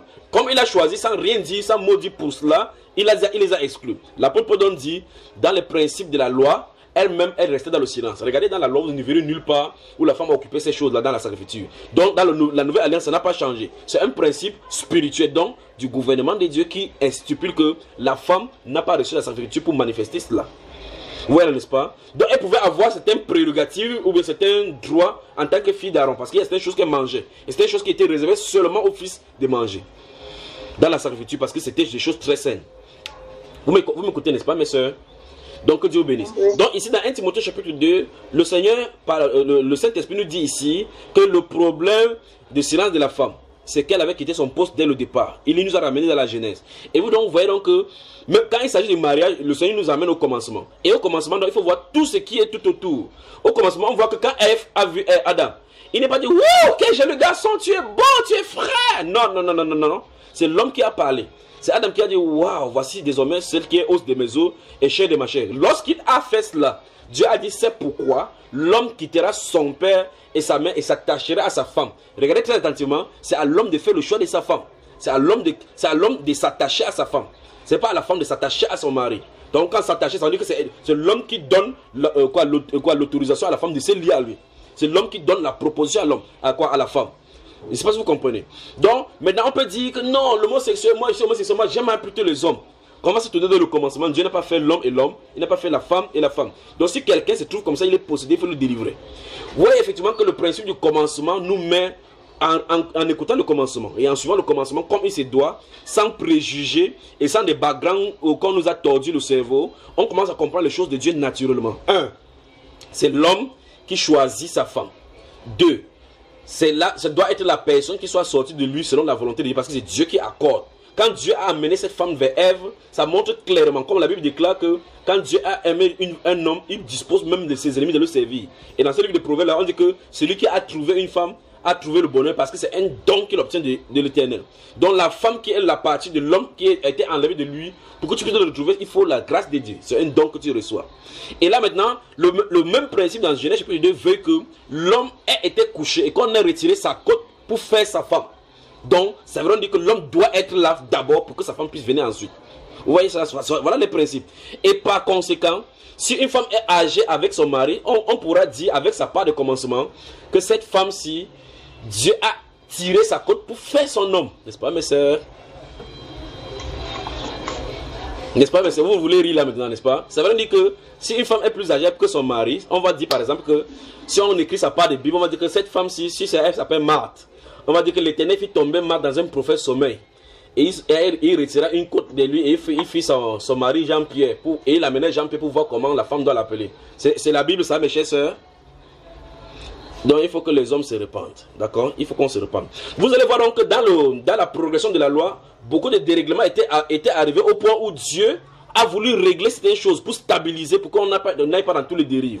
Dans la loi, vous allez voir par exemple, si vous lisez Deutéronome chapitre 25, vous allez voir comment Dieu va dire par exemple que si une femme meurt, enfin un homme meurt sans prendre sans avoir de femme, sans avoir d'enfant, le petit frère de cette femme, de cet homme-là va prendre l'enfant. Et on a réitéré ça dans Matthieu chapitre 22 et Luc chapitre 23 où les Juifs sont venus pour poser beaucoup de questions au Seigneur Jésus-Christ en disant qu'il est écrit que si un homme meurt sans avoir de postérité, son frère doit prendre et il dit qu'il y avait une femme qui avait sept hommes, qui a eu sept hommes comme ça. À la résurrection duquel sera son mari. Maintenant, on prend cela qui est aveugle, un texte qui est aveugle, et on dit ok, maintenant, le petit frère pouvait être moins âgé que la femme. Oh, nulle part, on a dit là-bas. Dieu régularisait quelque chose pour pouvoir garder le nom en Israël. Parce qu'il faut pas que une des tribus ne devait pas disparaître. Il doit y avoir 12 tribus maintenues là-bas. Vous voyez que ce principe-là, ça c'est un principe spécifique pour les Juifs, exactement comme le sabbat était spécifique pour les Juifs, exactement comme le temple, l'adoration dans le temple était spécifique pour les Juifs, l'âge de la loi était spécifique pour les Juifs. Vous voyez effectivement qu'il régulariserait quelque chose là-bas. Maintenant, quelqu'un peut venir également dire qu'il ne trouve nulle part dans la Bible où la polygamie est interdite. Il dit, est-ce que c'est un péché? Est-ce que si mes maris avaient plusieurs femmes, est-ce que c'est un péché? Vous voyez effectivement qu'on ne verrait nulle part où il y a une condamnation par rapport à l'homosexualité, enfin, à la polygamie en disant que si tu as 2 femmes, c'est que tu as péché. C'est que tu vas là un enfant. Ce n'est pas écrit comme ça. Mais le principe de Dieu, dans la Nouvelle Alliance, présente un homme et une femme. Son principe à lui présente un homme et une femme. Dès le départ, le principe présente un homme et une femme. À l'issue de cela, la décadence entre avec le péché. Par la suite maintenant, Dieu entre maintenant dans la Nouvelle Alliance pour rétablir la chose comme au commencement. Donc le principe de Dieu interdit la polygamie, le principe. Il n'est pas besoin de dire, je vous interdis la polygamie. Dieu n'a pas besoin de dire tout cela. Mais ce principe, quand il présente des exemples dans la Bible, ces exemples tiennent lieu des lois de son gouvernement. Quand Dieu présente les exemples dans la Bible, ces exemples tiennent lieu du gouvernement, des principes et de la loi. Vous me suivez, n'est-ce pas? Ouais. Mon frère, j'ai une question, s'il te plaît. Posez les questions. Voilà. Dans le cas où on a souvent assisté à des sœurs qui disent qu'elles aiment un homme ou bien que voilà, elles ont eu des révélations où elles sont amoureuses de certains hommes, d'un homme, ouais. Voilà, d'un frère. Oui. Dans ce cas-là, qu'est-ce qu'elles doivent donc faire? Elles doivent prier pour que le Seigneur enlève donc... c'est donc un faux amour, si je comprends bien, puisque c'est à l'homme d'aimer le premier. Non, je ne vais pas dire que c'est à l'homme d'aimer le premier. Même si la femme aime, c'est l'homme qui doit faire le pas. Vous voyez, c'est l'homme qui lui donne, la main. Bon, je vous pose encore une autre question. Pendant que vous en de parler là, ça me vient à l'esprit. On va prendre qui ici? On pêche qui est libre de se présenter pour que je la pêche pour poser la question. Qui se présente? Qui se présente? Mais toutes les femmes, il n'y a pas de femmes courageuses là. La capitaine courageuse s'est présentée. Ma soeur Julie. Oui, frère. Comment tu t'appelles? Julie Marielle. Oui. Ngabo. Pourquoi Ngabo? Parce que c'est le nom de mon mari. Je veux que tu me donnes une explication claire pourquoi tu portes son nom. Parce que c'est lui qui m'a épousé. Ok, maintenant, est-ce que toi, il pouvait porter ton nom? Vous avez entendu Monsieur Julie, ou bien Monsieur Ngabo, né Julie, ou bien Monsieur Julie, né Ngabo. Vous avez entendu cette dérive sur la terre? Non. Donc, mes soeurs là, vous êtes prêts à ce que votre mari porte votre nom? Non. Donc, vous imaginez par exemple, mon épouse s'appelle Nemlama. Moi, je viens, le frère Junior, je la prends. Ou bien elle m'épouse, on m'appelle désormais maintenant Junior Nemlama. Ça a des sens par exemple? Est-ce que ça a des sens? Vous voyez que normalement, si on réfléchit bien, même si c'est pas écrit noir et blanc, la nature elle-même doit nous enseigner que quelque chose ne va pas. Que dès l'origine, c'est l'homme, c'est la femme qui porte de l'homme, quoi? C'est la femme qui porte le nom c'est la femme qui porte le nom des femmes. Vous savez, je viens de parler comme ça parce que je viens de parler des versets des femmes qui sont venus sur mon cœur et puis ça interfère avec ma bouche du cœur et la bouche de cette bouche-ci. Donc c'est la femme qui porte le nom de son mari et non le contraire. Vous ne trouverez nulle part de traces comme ça où la femme dit que elle porte mon nom. Mais vous voyez effectivement avec le modernisme, elle peut être au volant là-bas, elle appelle son mari à la maison, son mari des clochards alors qu'elle est le président de la République. Elle dit que mets-moi l'eau au feu là parce que je suis vraiment chaud, tu dois me masser le pied. Tu as lavé les assiettes comme je t'ai dit là. Vous entendez une femme en train de s'adresser à un homme comme ça? Même si elle est président de la République, c'est que l'homme là-bas l'attend là-bas pour lui dire deux mots qu'en Afrique on ne dit pas cela. On va lui taper la bouche comme ça là. Elle va comprimer que le fait qu'elle soit président de la République ne fait pas qu'elle soit chef de la maison. Vous comprenez, n'est-ce pas? Allons dans le livre d'Ésaïe, Ésaïe au chapitre 4. Pendant qu'on est de parler là, le verset là me venait là. Ésaïe. Mon frère, tu viens de donner un exemple qui fait susciter en moi une question. Oui. Donc, dans le cas où, je pense qu'on a même posé cette question dans le forum, dans le cas donc où la femme est plus âgée que l'homme et pendant leur mariage, le Seigneur se révèle à l'un d'eux, que doivent-ils faire? Ils restent donc mariés. Pendant leur mariage, le Seigneur se révèle à l'un d'eux, qu'est-ce qu'il faut faire? Tu penses qu'ils doivent se séparer? Non, si c'est pas, ils brisent le lien. Ils sont déjà dans le péché, ils continuent tout simplement sous la grâce. D'accord. Si quelqu'un est polygame et qu'entre-temps maintenant il est devenu maintenant chrétien, il fait comment? Il les chasse toutes les femmes là, les mamans qui sont nées là. C'est pas comme ça. Vous voyez? Parce que nous, si vous le voulez, que vous le voulez ou pas, vous avez par exemple, il y a des filles qui ont accouché avec, à l'issue de la fornication avant de connaître le Seigneur. Maintenant, comme tu as connu, qu'est-ce que tu fais de l'enfant? Tu vas jeter l'enfant? Non. Non. Vous voyez que ce n'est pas chrétien de dire non, il faut maintenant se séparer. Non. Le vrai problème maintenant, c'est qu'il faut que les gens comprennent. Permettez-moi de parler avant de rentrer dans ce espace. Écoutez très attentivement. Il faut enseigner aux gens que ce n'est pas normal qu'une femme soit supérieure à son mari en âge. Ça, il faut le dire aux gens avant qu'ils ne s'engagent. S'ils s'engagent en âme et conscience, là, ils sont dans la désobéissance. Tout ce qu'ils vont faire par la suite, dès le départ, ils ont entendu la vérité. Mais s'ils ne connaissaient pas, vous ne pouvez rien faire parce que nous tous, nous étions dans la désobéissance d'abord avant de comprendre la vérité. De la même façon, si vous lisez le livre de Deutéronome, chapitre 23, je crois que vous avez ouvert Ésaïe 4. Oui. Alors, dans le livre de Deutéronome, vous allez voir quelque chose. Je vais vous montrer quelque chose. Deutéronome chapitre 23. Ou bien Deutéronome chapitre 23. Quand vous allez lire ça, ne riez pas. Ne dites pas comme les musulmans, ne dites pas. La sœur Diane, elle est là. Voilà, ouvre ton micro, tu nous lis les 3 premiers versets.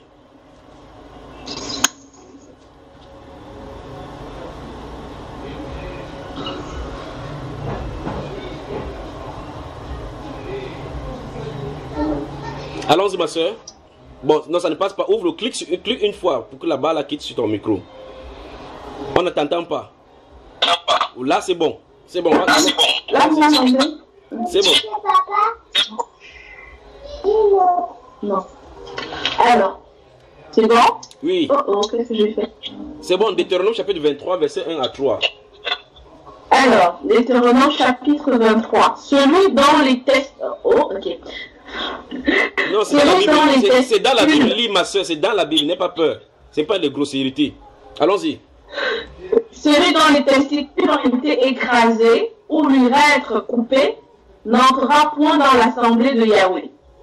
Le bâtard n'entrera point dans l'assemblée de Yahweh. Même sa 10e génération n'entrera point dans l'assemblée de Yahweh. L'ammonite et le moabite n'entreront point dans l'assemblée de Yahweh, même leur 10e génération à jamais, parce qu'ils ne sont point venus à votre rencontre avec du pain et de l'eau sur le chemin lorsque vous sortiez d'Égypte, et parce qu'ils ont engagé à prix d'argent contre vous Balaam, fils de Béor, de Pétor, en Mésopotamie. C'est bon. C'est bon, c'est bon. Vous avez suivi ça? N'est-ce pas Dieu est rude, ça? C'est rude, n'est-ce pas? Ici. Donc, si tu fais l'accident, excusez-moi le mot, et que le bain, c'est qu'il les moteurs écrasent ton testicule, c'est fini pour toi. Vous avez vu ça? Donc ils sont dévoilés répondre à la question. Donc ça veut dire que les soeurs et les frères, comme la sœur Laetitia a dit, que si les frères, un frère et une sœur ont cette révélation subliminale alors qu'ils sont mariés, qu'est-ce qu'ils doivent faire? Voici quelqu'un, s'il a cette chose-là déjà fait en elle, vous lisez la Bible, c'est chez la sœur, on est là, je crois que ça sonne là, ferme le micro avant de partir. Alors maintenant vous voyez effectivement que ici on dit clairement que l'enfant naît bâtard. Et dans la version 10 secondes, la sœur Diane, tu peux fermer ton micro, merci. La Bible déclare verset 2, celui qui est issu d'une union illicite n'entrera pas dans l'assemblée de l'Éternel. Vous voyez, dans une union illicite. Comme par exemple, vous allez coucher avec le mari d'autrui. Comme vous avez un homme dit qu'il a 2 bureaux et que dehors là maintenant il accouche avec une autre femme. Donc normalement, si on entend ce qu'on a dit ici, ça veut dire que l'enfant que tu as accouché avec un homme marié n'entrera point dans l'assemblée de l'Éternel, même à la 10e génération. Vous voyez effectivement ce qu'on a dit, c'est que si Dieu avait maintenu ces choses-ci là, on se retrouverait. Vous voyez. Maintenant il dit ici, verset 3, l'Ammonite et le Moabite n'entreront point dans l'assemblée de l'Éternel, même à la 10e génération et à perpétuité. Vous voyez cela, n'est-ce pas? Vous parlez de la Bible là maintenant. Il faut dire aux prédicateurs que si vous ne connaissez pas, fermez vos soupapes. Que le Dieu d'échappement s'enferme. Allons dans le livre de Ruth. Ruth, vous avancez seulement, vous ouvrez Samuel et puis vous allez trouver là, avant Samuel, vous allez trouver Ruth. Que le Seigneur vous bénisse. Le Ruth, c'est tous avant Samuel. Vous avez trouvé? Que le Seigneur vous bénisse. La sœur pour le Gertrude est partie, il faut qu'elle revienne pour suivre ces choses-ci. Ruth, chapitre 1. Vous y êtes? Si la sœur Julie, tu peux lire les 5 premiers versets.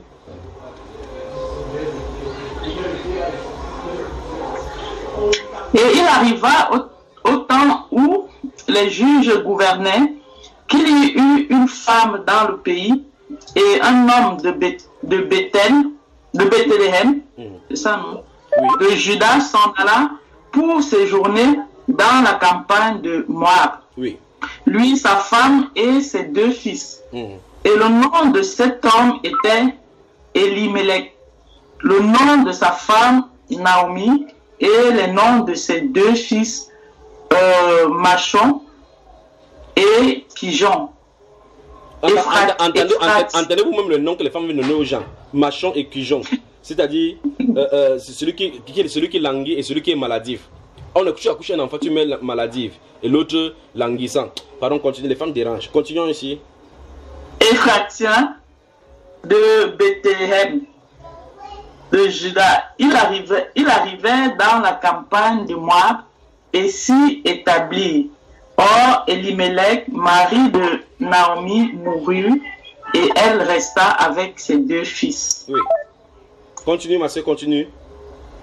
Qui prirent pour eux des femmes moabites, dont l'une s'appelait Orpa et l'autre Ruth. Stop, et ils demeurèrent. Voilà, c'est bon. Vous avez entendu. Ruth était moabite. Rentrons dans Deutéronome chapitre 23. Verset 3 dit quoi?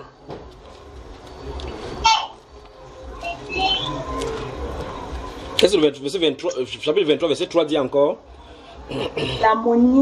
L'Ammonite et le Moabite n'entreront point dans l'assemblée de l'Éternel. Je vous pose une question. Même à la 10e génération et à perpétuité. Alors je pose la question. Ruth a-t-elle entré incorporée dans le peuple juif au point où le Sauveur est venu par elle? Oui. Comment pouvez-vous expliquer ceci? Vous voyez effectivement qu'il faut faire attention à laver la parole du Seigneur, n'est-ce pas?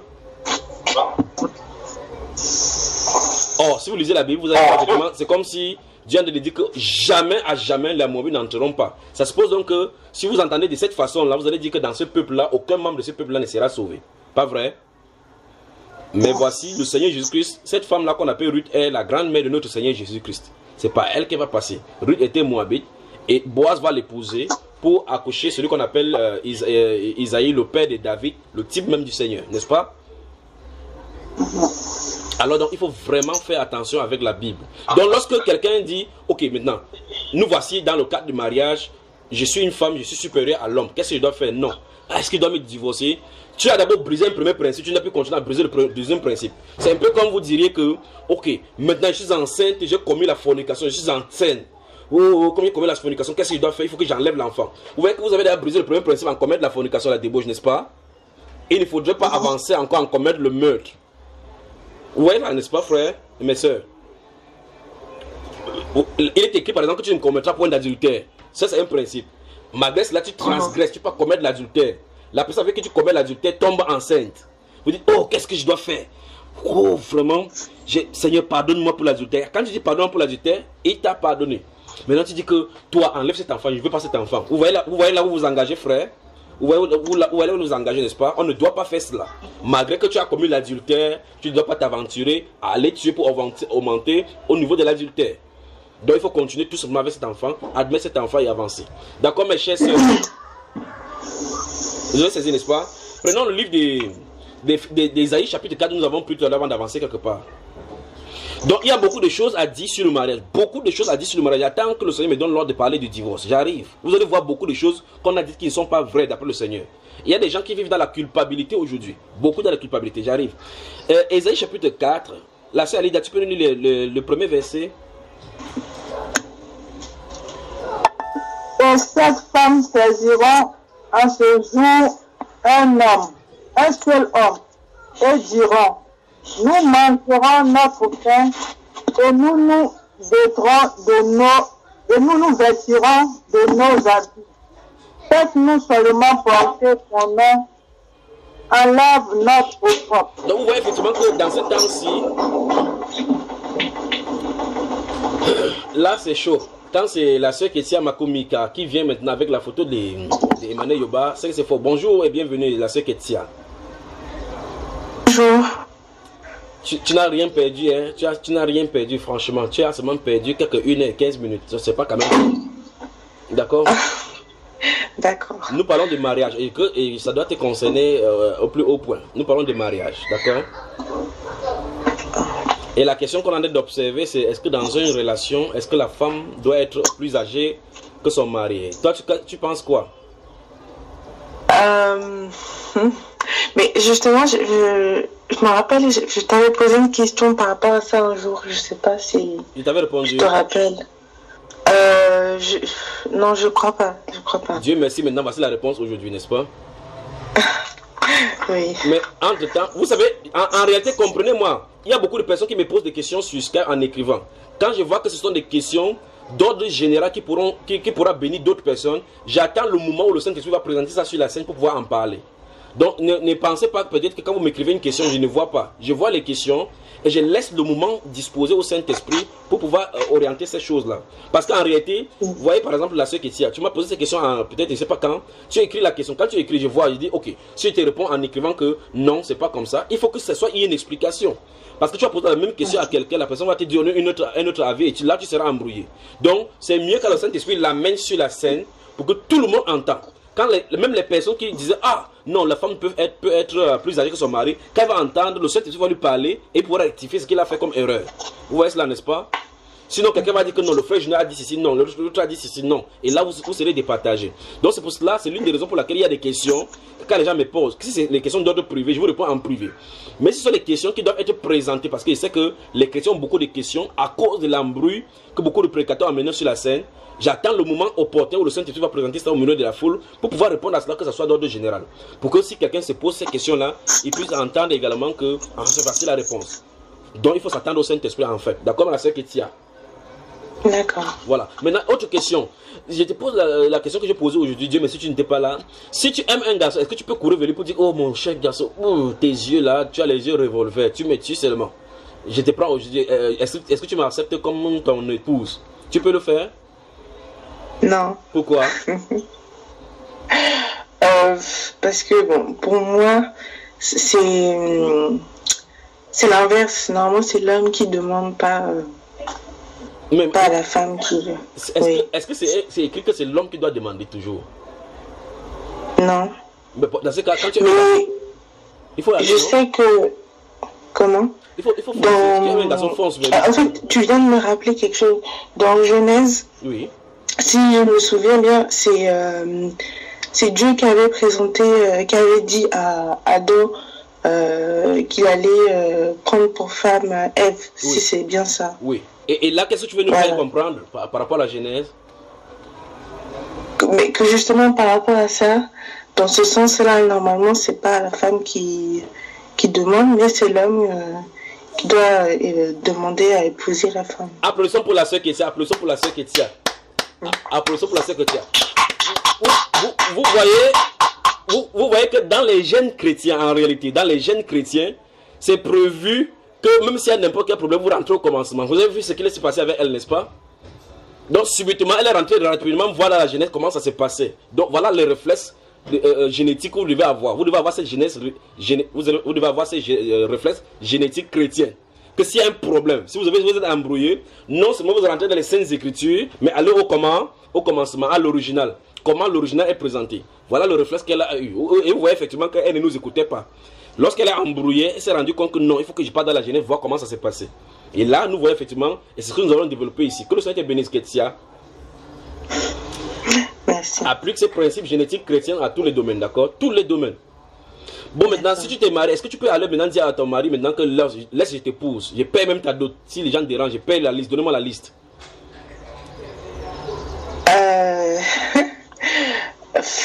Je sais pas. Non. Est-ce que tu peux alors épouser 3 hommes, 4 hommes une fois? Non, je ne crois pas. Pourquoi alors?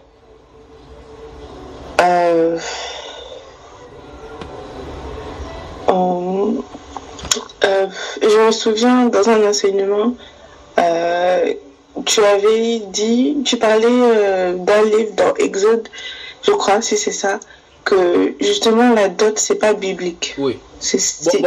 Leçon la dot, ça c'est clair que j'ai dit dans l'enseignement sur le mariage là, leçon la dot. Bon, est-ce que tu peux aller maintenant dire que mon cher parent, le frère Junior a dit que la dot n'est pas biblique, je suis venu prendre l'homme si je l'aime. Non. Pourquoi ma sœur? Non.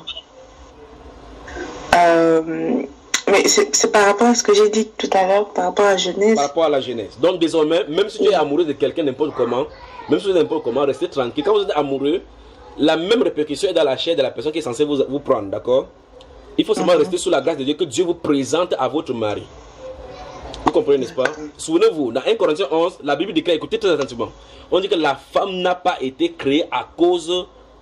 L'homme n'a pas été créé à cause de la femme, mais c'est la femme qui a été créée à cause de l'homme. Il faut vraiment que vous méditez ces paroles. On dit que ce n'est pas l'homme qui a été créé à cause de la femme, c'est la femme qui a été créée à cause de l'homme. Donc, l'homme avait un besoin. Dieu la lui a présenté. Vous voyez le problème, n'est-ce pas? Dieu a suscité pour combler son besoin. Et donc, si un homme dit que j'ai trouvé une femme maintenant qui est chère de ma chair et que la femme le dépasse en âge, c'est que c'est l'homme et la femme, elle est semblable de ces femmes-là. Pas vrai? Voilà. Dans ce livre d'Ésaïe, chapitre 4 que nous avons lu, on voit effectivement qu'il y a un problème en Israël au point où, en ce moment-là où il y aura la pénurie, 7 femmes vont dire à un seul homme en disant que mon cher, on a tellement développé sur la terre au point où il y a tellement de femmes, il y a tellement de célibataires sur la terre. 7 femmes vont courir vers un homme, ils vont l'attraper, vont dire, là ils ont dit clairement que ne t'occupe pas de nous pour notre vêtement, ne t'occupe pas pour notre quoi nous allons manger, ne dis pas cela. Nous voulons seulement que tu nous épouses, que nous portions ton nom. C'est ce qu'il dit au verset 1. Regardez encore cela. Ésaïe chapitre 4, verset 1. Alors, si vous voulez... Et vous voyez effectivement que dans cet endroit, le chapitre 4, ça fait suite au chapitre 3, où il a de juger la nation d'Israël en les insultant, en disant que ils ont pour femme, le peuple a la femme, c'est la femme qui domine sur elle. Après avoir dit à partir du verset 12 là-bas, de la fille de Sion qui marche, le regard tendu, le regard effronté, le cou tendu là, en faisant résonner les boucles d'oreilles, les pendentifs et autres là-bas. Parce que c'est l'époque dominée par les femmes. Et cette époque dominée par les femmes, la Bible déclare au chapitre 4, dans le verset 1, en disant que et 7 femmes saisiront en ce jour un seul homme et diront, nous mangerons notre pain. C'est-à-dire qu'ils peuvent s'occuper d'elles-mêmes et nous vêtirons de nos habits. C'est-à-dire qu'elles peuvent elles-mêmes s'habiller. Ne nous achète pas les habits, ne nous achète pas la nourriture, ne rationne pas. Et il dit, fais-nous seulement porter ton nom, enlève notre opprobre. Donc sur les femmes, il y aura la pénurie du mariage au point où les femmes vont supplier les hommes de porter qu'ils veulent porter le nom de cette femme-là, de cet homme-là. Vous voyez ce qu'il en est, n'est-ce pas, avec les femmes? Vous êtes avec moi, mes soeurs? Oui. Même si vous êtes amoureuse n'importe comment, attendez que votre mari vienne. C'est ça en clair. C'est aussi simple que possible, n'est-ce pas? Amen. Puisque vous-même, vous avez dégagé aujourd'hui que non, même si vous êtes amoureuse, vous savez quand vous faisiez au lycée, non? Vous aimez quelqu'un, vous aimez être dans sa présence, vous souriez. Après, vous achetez soit le biscuit, même. Bon, ne disons pas ces choses-là, ça c'est le passé. Donc, même si vous aimez quelqu'un, n'importe comment, restez calme. Quand ça bat à l'intérieur, vous dormez, vous tournez à gauche, vous tournez à droite, vous avez la maladie d'amour, restez quand même calme. Patientez que Dieu vous amène. Dieu doit vous amener vers cet homme-là. Dieu doit vous amener. Il faut seulement être. Je crois que ce serait bon de parler de ce thème-là, la femme don. La femme don. Rappelez-moi pourquoi on en parle. Qu'on parle spécifiquement à la femme don. Vous savez, dans la Bible parle de. Oh mon Dieu. Non, c'est pas le moment de parler de ces choses-ci là maintenant. Vous lisez la Bible, on dit que celle qui craint l'Éternel, c'est elle qui sera louée. Celle qui craint l'Éternel. Et la Bible déclare que, dans ce Proverbe chapitre 14, là, que la femme sage bâtit sa maison, mais l'insensé la détruit de ses propres mains. La Bible déclare à plusieurs endroits que vaut mieux habiter à l'angle d'un toit qu'avec une femme querelleuse. La Bible déclare que celui qui trouve le bonheur, c'est la Salomon qui a dit cela. Il a dit qu'il a cherché parmi les 1000 femmes, il n'a même pas trouvé une seule femme. Mais il dit pas derrière, si vous trouvez, alors c'est que Dieu vous a fait grâce. Que c'est un don de l'Éternel. Alors on doit se poser la question, qui est vraiment une femme don? Vous devez poser la question, si vous êtes un don pour votre mari, posez la question si franchement, si votre mari vous considère comme don de Dieu. Donc la femme don, on va parler de la femme don à un moment donné. Que le Seigneur vous bénisse. Alors la Bible déclare, en résumé, la Bible déclare en mettant la relation entre le mariage chrétien, enfin le mariage entre l'homme et la femme. Je suis obligé de préciser comme ça parce que dans notre génération, il est nécessaire de préciser parce que quand on parle du mariage, quelqu'un peut entendre que c'est le mariage entre l'homme et le chat, entre l'homme et le chien. Donc il faut préciser encore à cette génération-ci que dans l'esprit du Créateur, le mariage c'est entre l'homme et la femme. Chez les animaux, eux, ils ne se marient pas, ils s'accouplent.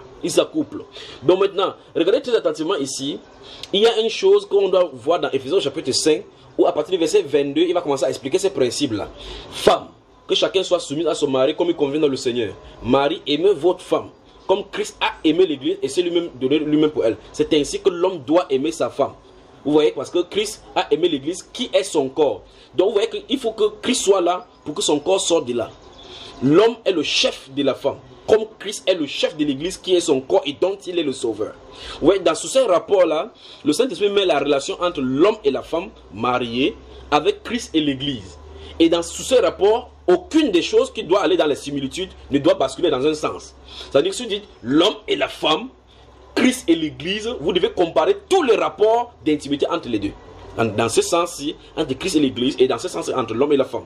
Si vous dites la femme peut être le supérieur de son mari, posez-vous la question entre Christ et l'église. Vous devez répondre à cette question de ce côté-ci. La femme peut choisir son mari. Vous devez poser la question dans cette direction-ci aussi. Parce que c'est la comparaison. C'est ce à quoi le mariage se réfère. Que Dieu vous bénisse. Frère, il y a une question qui me monte au cœur. Oui. Justement, cette soumission de la femme à son mari. Quand une femme est mariée à un non-inconverti, oui. Enfin, quand elle se convertit dans son mariage et que le mari ne l'est pas encore, oui.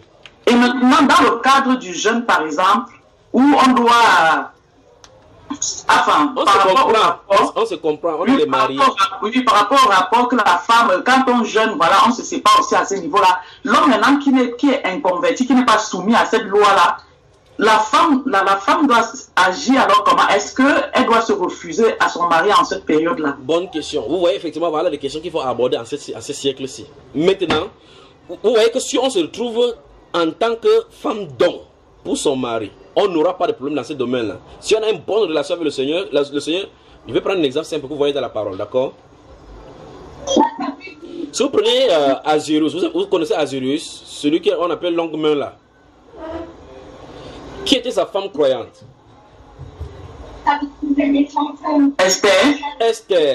Esther, merci beaucoup. Que Dieu vous bénisse. Alors Esther se trouve être une croyante mariée à un non-croyant. Il y a une situation difficile qui se présente. Et la loi des mères et des pères qui est irrévocable stipule que toute femme qui se présente devant le roi et que ce n'est pas son jour, cette femme-là, d'après le roi des mères et des pères, est passible de la peine de mort. N'est-ce pas, mes soeurs? Ça, c'est la loi. Ça, c'est la loi. Ça, c'est la loi humaine et on dit que c'est immuable. Mais là, elle dit, je m'en vais gêner. Allez gêner, moi aussi je vais gêner. Et à l'issue de ce jeûne, je vais entrer dans le palais. Puis elle dit, si je dois périr, je périrai. N'est-ce pas, mes soeurs? La loi est écrite que si elle se présente, parce que ce n'est pas encore son jour, la femme, le roi a une panoplie de femmes. Donc il faut qu'il passe avec telle femme, il passe avec telle femme, il passe avec telle femme, il passe avec telle femme, jusqu'à ce que le tour de Esther arrive encore pour qu'elle entre en scène. C'est pas si vous comprenez. Donc supposons qu'elle ait 5 femmes. Il vit avec cette femme, c'est peut-être 30 jours. Ouais, lorsqu'il vit avec elle, elle rentre dans ses palais. La prochaine femme vient. Il faut que celle-ci attende, la personne qui est passée en premier, attende 99 personnes fois 30 jours. Donc il pouvait faire 4 ans sans voir une femme. N'est-ce pas, mes frères, mes soeurs? Ouais. Et donc là, elle n'était pas gênée. Elle dit qu'elle va entrer, même si ce n'est pas sa période. Même si ce n'est pas son moment d'entrée, elle va entrer. Et si elle doit périr, qu'elle périt. C'est-à-dire que, nonobstant la loi, elle va entrer. Si la loi veut la tuer, qu'on la tue selon la loi. Je pose la question. Elle est entrée. On l'a tuée? Non. C'était un païen? Oui. Dieu lui a dit que laisse Esther tranquille, ne la tue pas. Dieu l'a grondé? Non. Il veut que vous m'expliquiez donc ce qui s'est passé. Vous pensez que elle était dans la volonté de Dieu. C'est-à-dire que c'était écrit dans la Torah que Esther désobéit à ton roi et vient et passe outre en allant vers lui. Est-ce que c'était écrit ainsi? Non. Voilà. Alors, allons voir ce qui est écrit, d'accord? Le frère Guy Richard, bonne arrivée et bonjour. Bonjour. Le Seigneur, je crois que le Seigneur t'a écarté parce qu'on parlait des choses de grandes personnes ici. Mais comme tu seras grande personne demain, permets-moi de te poser la question directement avant qu'on ne parte voir ce que Dieu dit dans ce domaine-là. Supposons qu'une femme vient vers toi là-bas alors que tu es en train de travailler, il te rencontre dans le métro et dit Guy Richard, ton regard me tue, je vais t'épouser. Qu'est-ce que tu vas regarder? Qu'est-ce que tu vas dire à cette femme-là? Je vais vraiment continuer mon chemin. Non mais comment ça? Tu ne fais pas attention à son amour, mon frère Guy Richard? Non, je pense que c'est pas assez modeste ou pudique de sa part en fait. Bon, maintenant, supposons maintenant que c'est une femme avec qui tu collabores depuis peut-être ton camarade, même de service, même d'école, avec qui tu as grandi et que un de ces jours, elle te dit que t'appelle, elle dit que je vais te rencontrer à quelque part. Vous asseyez là-bas alors que vous en êtes de prendre ces choses-là, vous prenez un petit pot et te dit, enfin voici pourquoi il t'a appelé. C'est que depuis l'école primaire, tu me tues seulement. Quand il te regarde comme ça, l'eau glacée passe dans mon corps. Et quand je te vois regarder une autre fille, ça me fait mal. J'ai beaucoup souffert durant ces années-ci. Maintenant, j'ai décidé que je ne peux plus cacher parce que j'en souffre tellement. Je veux que je vais te prendre comme mon époux. Tu continues à boire ton Coca-Cola là, mon frère? Non, je laisse tout, je rentre chez moi. Les sœurs, vous êtes d'accord avec le frère si?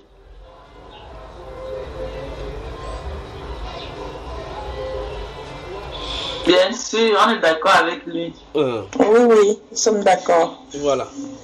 Donc vous n'oserez pas vous aventurer. En fait, vous les femmes et toutes les femmes qui nous écoutent maintenant, sur la chaîne YouTube Bamba Yaba, vous comprenez effectivement qu'il y a des garçons qui sont prêts à vous lâcher. Donc tentez, même si vous leur donnez les pizzas ou n'importe KFC, et puis essayez d'ouvrir la bouche pour dire que je t'aime. Vous allez voir que ça va s'arrêter là-bas, la relation.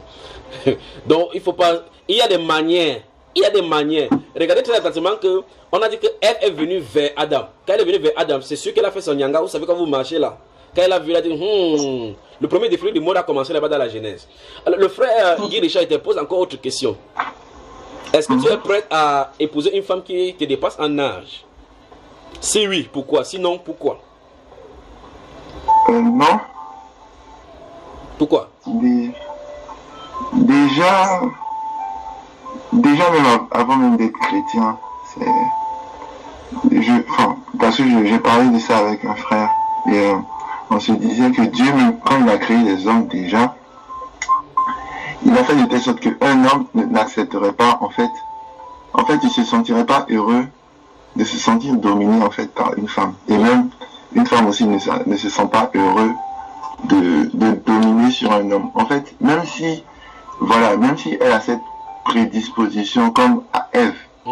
Elle a eu à vouloir dominer en essayant de contourner le commandement de Dieu. Après au final c'est comme si c'est elle qui dominait, mais au final il y a eu la conséquence du péché. Et comme on voit dans la société dans laquelle nous sommes, ici en France notamment, on voit que les femmes même il y a beaucoup de femmes qui sont pas heureuses en fait. Même depuis il y a eu l'émancipation et tout, elles sont pas heureuses. Elles cherchent de gauche à droite.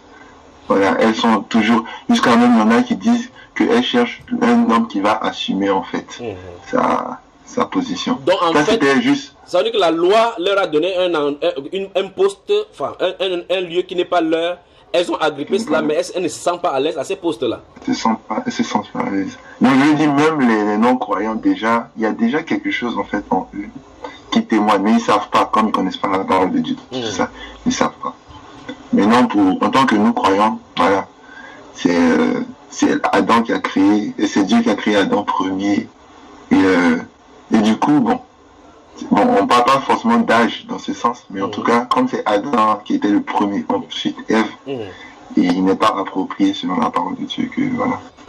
Que le Seigneur te bénisse. Donc en clair, on voit effectivement que tu étais petit comme ça, mais tu as de grandes choses en toi. Bon, maintenant écoutez, voici ce que je vous ai gardé depuis. Écoutez très attentivement. Je veux toute votre attention. Vous m'écoutez, si vous m'écoutez, dites-moi oui pour que je parle ceci. Oui. Tout homme qui épouse une femme qui est sa grande sœur, se doit de la respecter et elle est son chef vu sa prééminence en tant que droit d'aînesse. Il doit respecter cela. Bon, maintenant, j'ai dit ça, il crache le morceau finalement. Donc, si elle te dit tais-toi, tu te tais directement parce que la grande sœur a parlé. En fait, c'est ce que je veux dire. C'est le droit d'aînesse. Le droit d'aînesse prime sur cela. Vous avez compris maintenant, c'est ça, c'est pour cela qu'ils sont détournés depuis pour vous lâcher quelque chose. Donc toute femme, si la femme est le grand frère à la maison, elle est la grande soeur, elle dit, hey, mon ami, je suis ton grand frère, tu es même petit, je suis né avant toi. Que ce soit un jour, 2 jours, n'importe quoi, lorsque quelqu'un soit en premier, le droit d'aînesse est primordial et c'est sacré devant Dieu, le droit d'aînesse. Vous savez ça, n'est-ce pas? On parlait dans le livre d'Hébreux, chapitre 12, d'Ésaü qui était profane. On dit que veille à ce qu'il n'y ait pas de profane comme Ésaü qui pour un mec vendit son droit d'aînesse. Il ne savait pas que c'était sacré devant le Seigneur. Le droit d'aînesse est sacré. Même si vous avez une personne qui naît à un jour d'intervalle devant vous, vous devrez le respecter. Si toute personne, vous transgressez ce droit-là, vous allez contre Dieu. Regardez ce qui est arrivé à Ésaü. Il a été disgracié même dans les bénédictions au point où les seules bénédictions c'était qu'il devait se soumettre à ses frères. Vous comprenez cela, n'est-ce pas, frère? Alors je réitère ce que je dis maintenant. Toute femme qui est mariée et qui est, enfin tout homme, je m'adresse à l'homme, tout homme qui est marié à une femme qui est supérieure à son âge, se doit de respecter et de se soumettre à sa femme parce qu'en vertu du droit d'aînesse. Voilà ce qui est dit. Je crois qu'il y a une question ici sur le site. Quelqu'un a écrit là. Avant de prendre cette question, vous allez lire la question, n'est-ce pas? Vous voyez sur le site, il y a une question que quelqu'un a postée là-bas. Mais là, on était en train de parler de cette femme-là. Et puis j'ai dit qu'on aille dans la Bible pour voir quelque chose. N'oubliez jamais, pendant qu'on a parlé n'importe comment, n'oublions jamais le fil, d'accord? Alors dans le livre des Proverbes, on était, pour ceux qui n'écoutaient pas et qui ont perdu le fil, j'étais au niveau de la sœur Julie qui a posé la question de savoir ce qu'elle a posé comme question. Et puis j'ai dit, ok, maintenant, elle dit, nous sommes dans le jeûne. Nous avons un mari non-croyant. Il veut sa chose. Comment il veut faire? Je libère ou je libère pas? Alors maintenant, j'ai dit, allons dans le cas d'Esther avec Azirus. On a vu quelque chose. Et là, on a vu effectivement que malgré que Esther n'avait pas le droit, elle était croyante, son mari était non-croyant, elle a foncé et quelque chose s'est passé. Voyons le pourquoi la chose s'est passée. Proverbe chapitre 21. Proverbe le chapitre 21. On y va. Le verset 1, qu'est-ce que ça dit?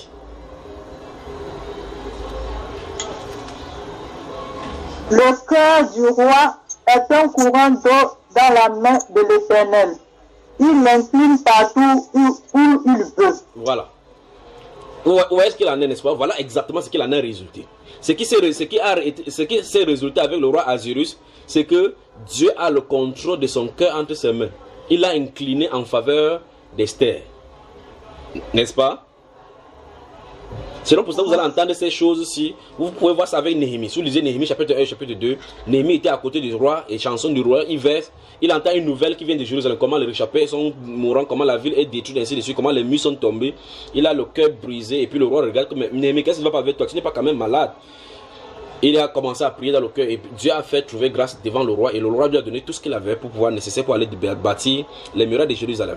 Donc, vous voyez effectivement que lorsque Dieu approuve ta voix et que tu en le servir clairement, même ton mari, puisqu'il dit le cœur de roi, comme il faut raison le cœur de mari, même ton mari, Dieu peut incliner son cœur. Même si ce n'est pas son cœur qui est le plus favorablement à toi, il peut utiliser ces moyens pour l'écarter de toi durant ce moment-là. Il faut seulement être dans sa volonté.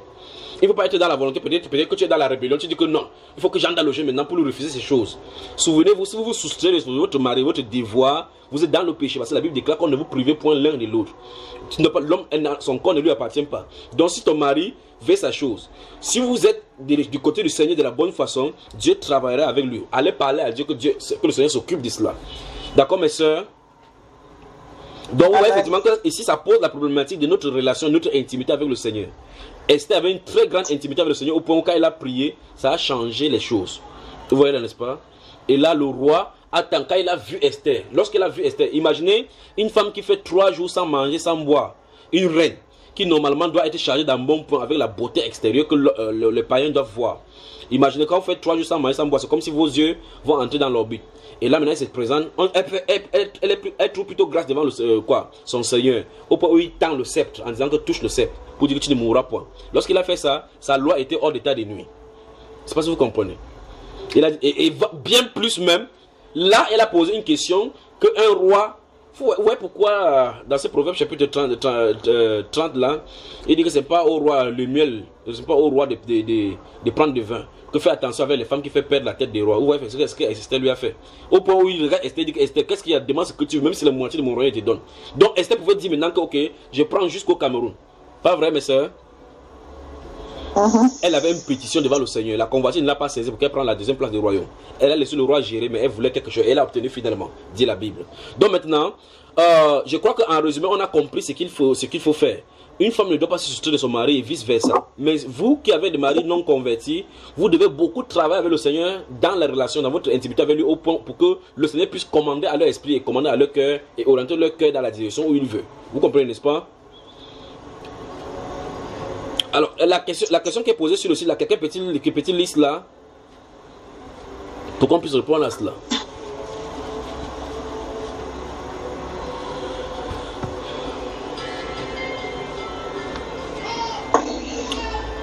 Les sœurs, vous êtes fâchées, c'est comment? On vous a donné le droit de ne pas vous marier. Lisez donc. Quelqu'un peut-il lire? En cas d'adultère, dans un couple, doit-on divorcer ou rester dans le foyer? Bonne question. Bonne question. Vous voyez que ça peut faire l'objet des enseignements de 3 heures. Mais je vais y glisser là-dessus seulement, d'accord? Je vais rester seulement sur le cadre définitionnel. Je vais rester seulement dans le cadre définitionnel parce qu'il ne m'a pas encore permis de prêcher là-dessus. Mais je vais glisser là-dessus et je vais mettre les jalons qui, plus tard, vont être développés. J'ai vu cette question et je vais répondre uniquement parce qu'il y a une majorité de femmes ici, même comme le frère Guy Richard est venu. Il a beau peser dans le poids, on a 2 hommes seulement aujourd'hui. Bon, la sœur Ketia, tu es encore là, n'est-ce pas? Je crois que son micro doit... Oui, je sais. Voilà. Maintenant, écoutez très attentivement ceci. Je parle de ceci parce que vous êtes des jeunes. Et j'en profite pour parler à toutes les femmes qui m'écoutent maintenant par rapport à cette question. Elle écrit, en cas d'adultère dans un couple, on doit divorcer ou rester dans le foyer. Maintenant, j'ai dit, il va rester sur le cadre définitionnel. Moi, je vous pose la question. C'est quoi l'adultère?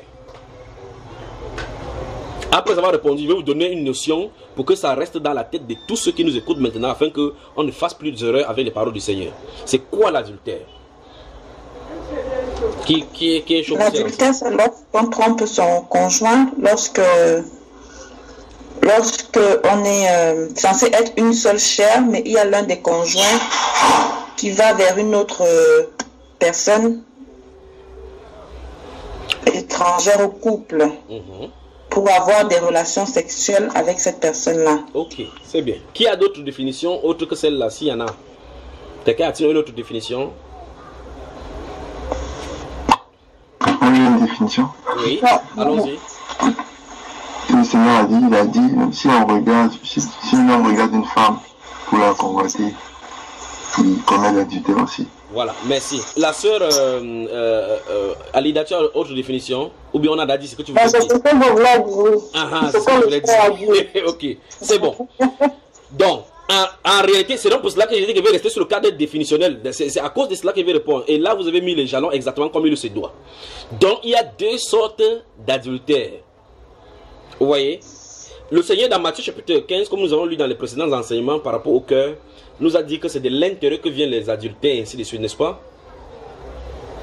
Maintenant, la sœur Laetitia définit l'adultère comme un conjoint qui part coucher avec une autre personne autre que son conjoint à qui il a juré fidélité de rester ensemble.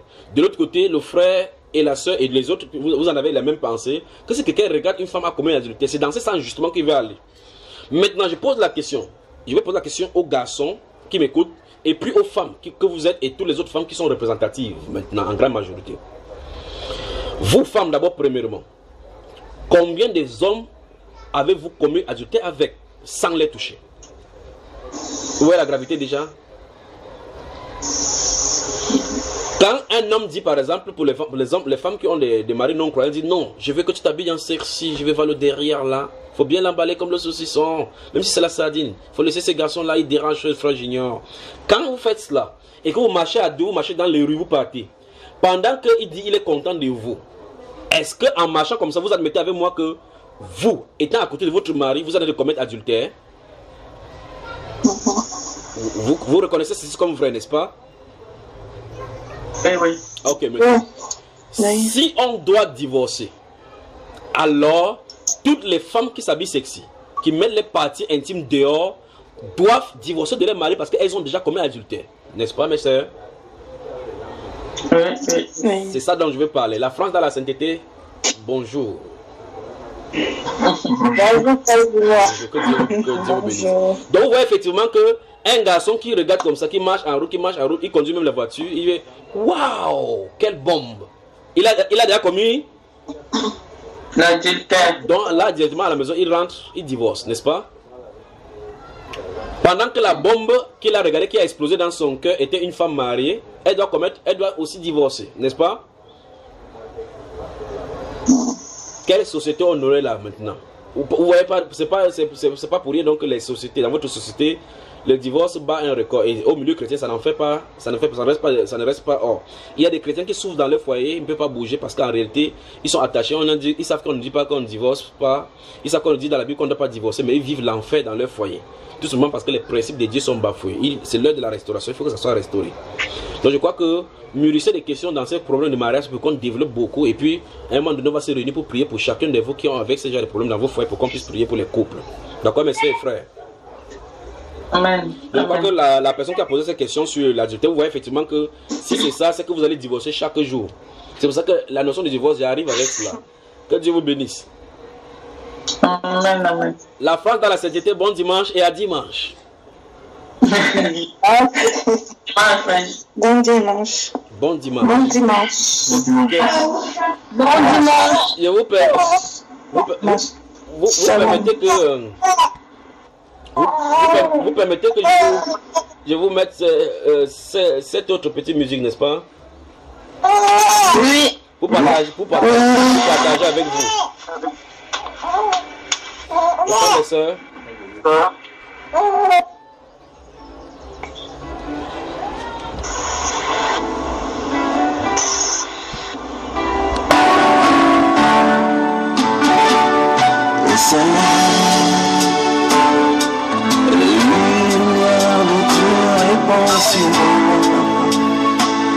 Les rayons de ton éclat pour éclairer les ténèbres de ma vie.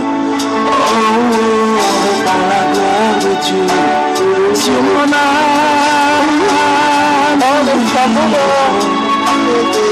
retour de Dieu. Oh, Seigneur, soleil levant, viens faire germer ce grain d'amour. Du profond de tout mon être, imprimer la vie de Dieu en moi, Seigneur. Oh, moi, pour que je vive seul sur la terre, je veux vivre comme un prince qui voit la gloire du roi, Seigneur. Oh, soleil, levant mon cœur, tant tout témoignage, je voudrais être comme toi, Seigneur. Tu as mis de la gloire.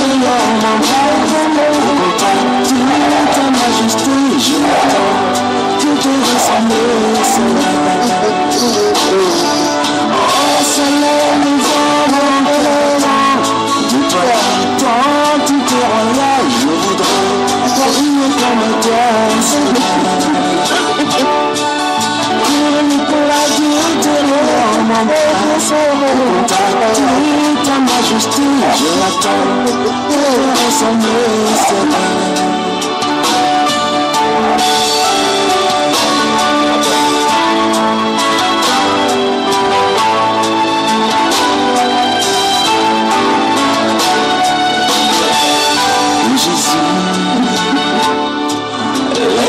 Au ciel de mon pays, revivre nos espoirs, restaurer l'adoration au cœur de la nation. Oh, pour que le monde entier reconnaisse que tu es Dieu, toi le restaurateur de nos états. Oh Seigneur Jésus, le soleil levant, viens régner au milieu de nous, être un peuple qui t'adore.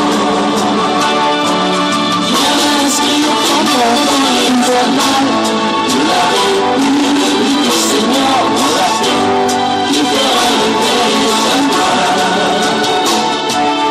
Que mon pays soit ton sanctuaire, le sillon de ta majesté et ta main pour changer l'image du monde. Fais lever l'étendard de ta gloire au sommet de toute la nation. Nous voulons te magnifier, Jésus. Et que l'hymne de mon peuple soit un cantique d'adoration pour célébrer nos intimités, Seigneur. Seigneur Jésus, soleil levant, viens régner au milieu de nous. Nous voulons être un peuple qui t'adore. Viens inscrire ton nom dans les annales de la République, Seigneur, dans la paix qui fera lever ta gloire. Que mon pays soit ton sanctuaire, le sillon de ta majesté et ta main pour changer l'image du monde. Fais lever l'étendard de ta gloire au sommet de toute la nation. Nous voulons te magnifier, Jésus. Et que l'hymne de mon peuple soit un cantique d'adoration pour célébrer nos intimités, Seigneur.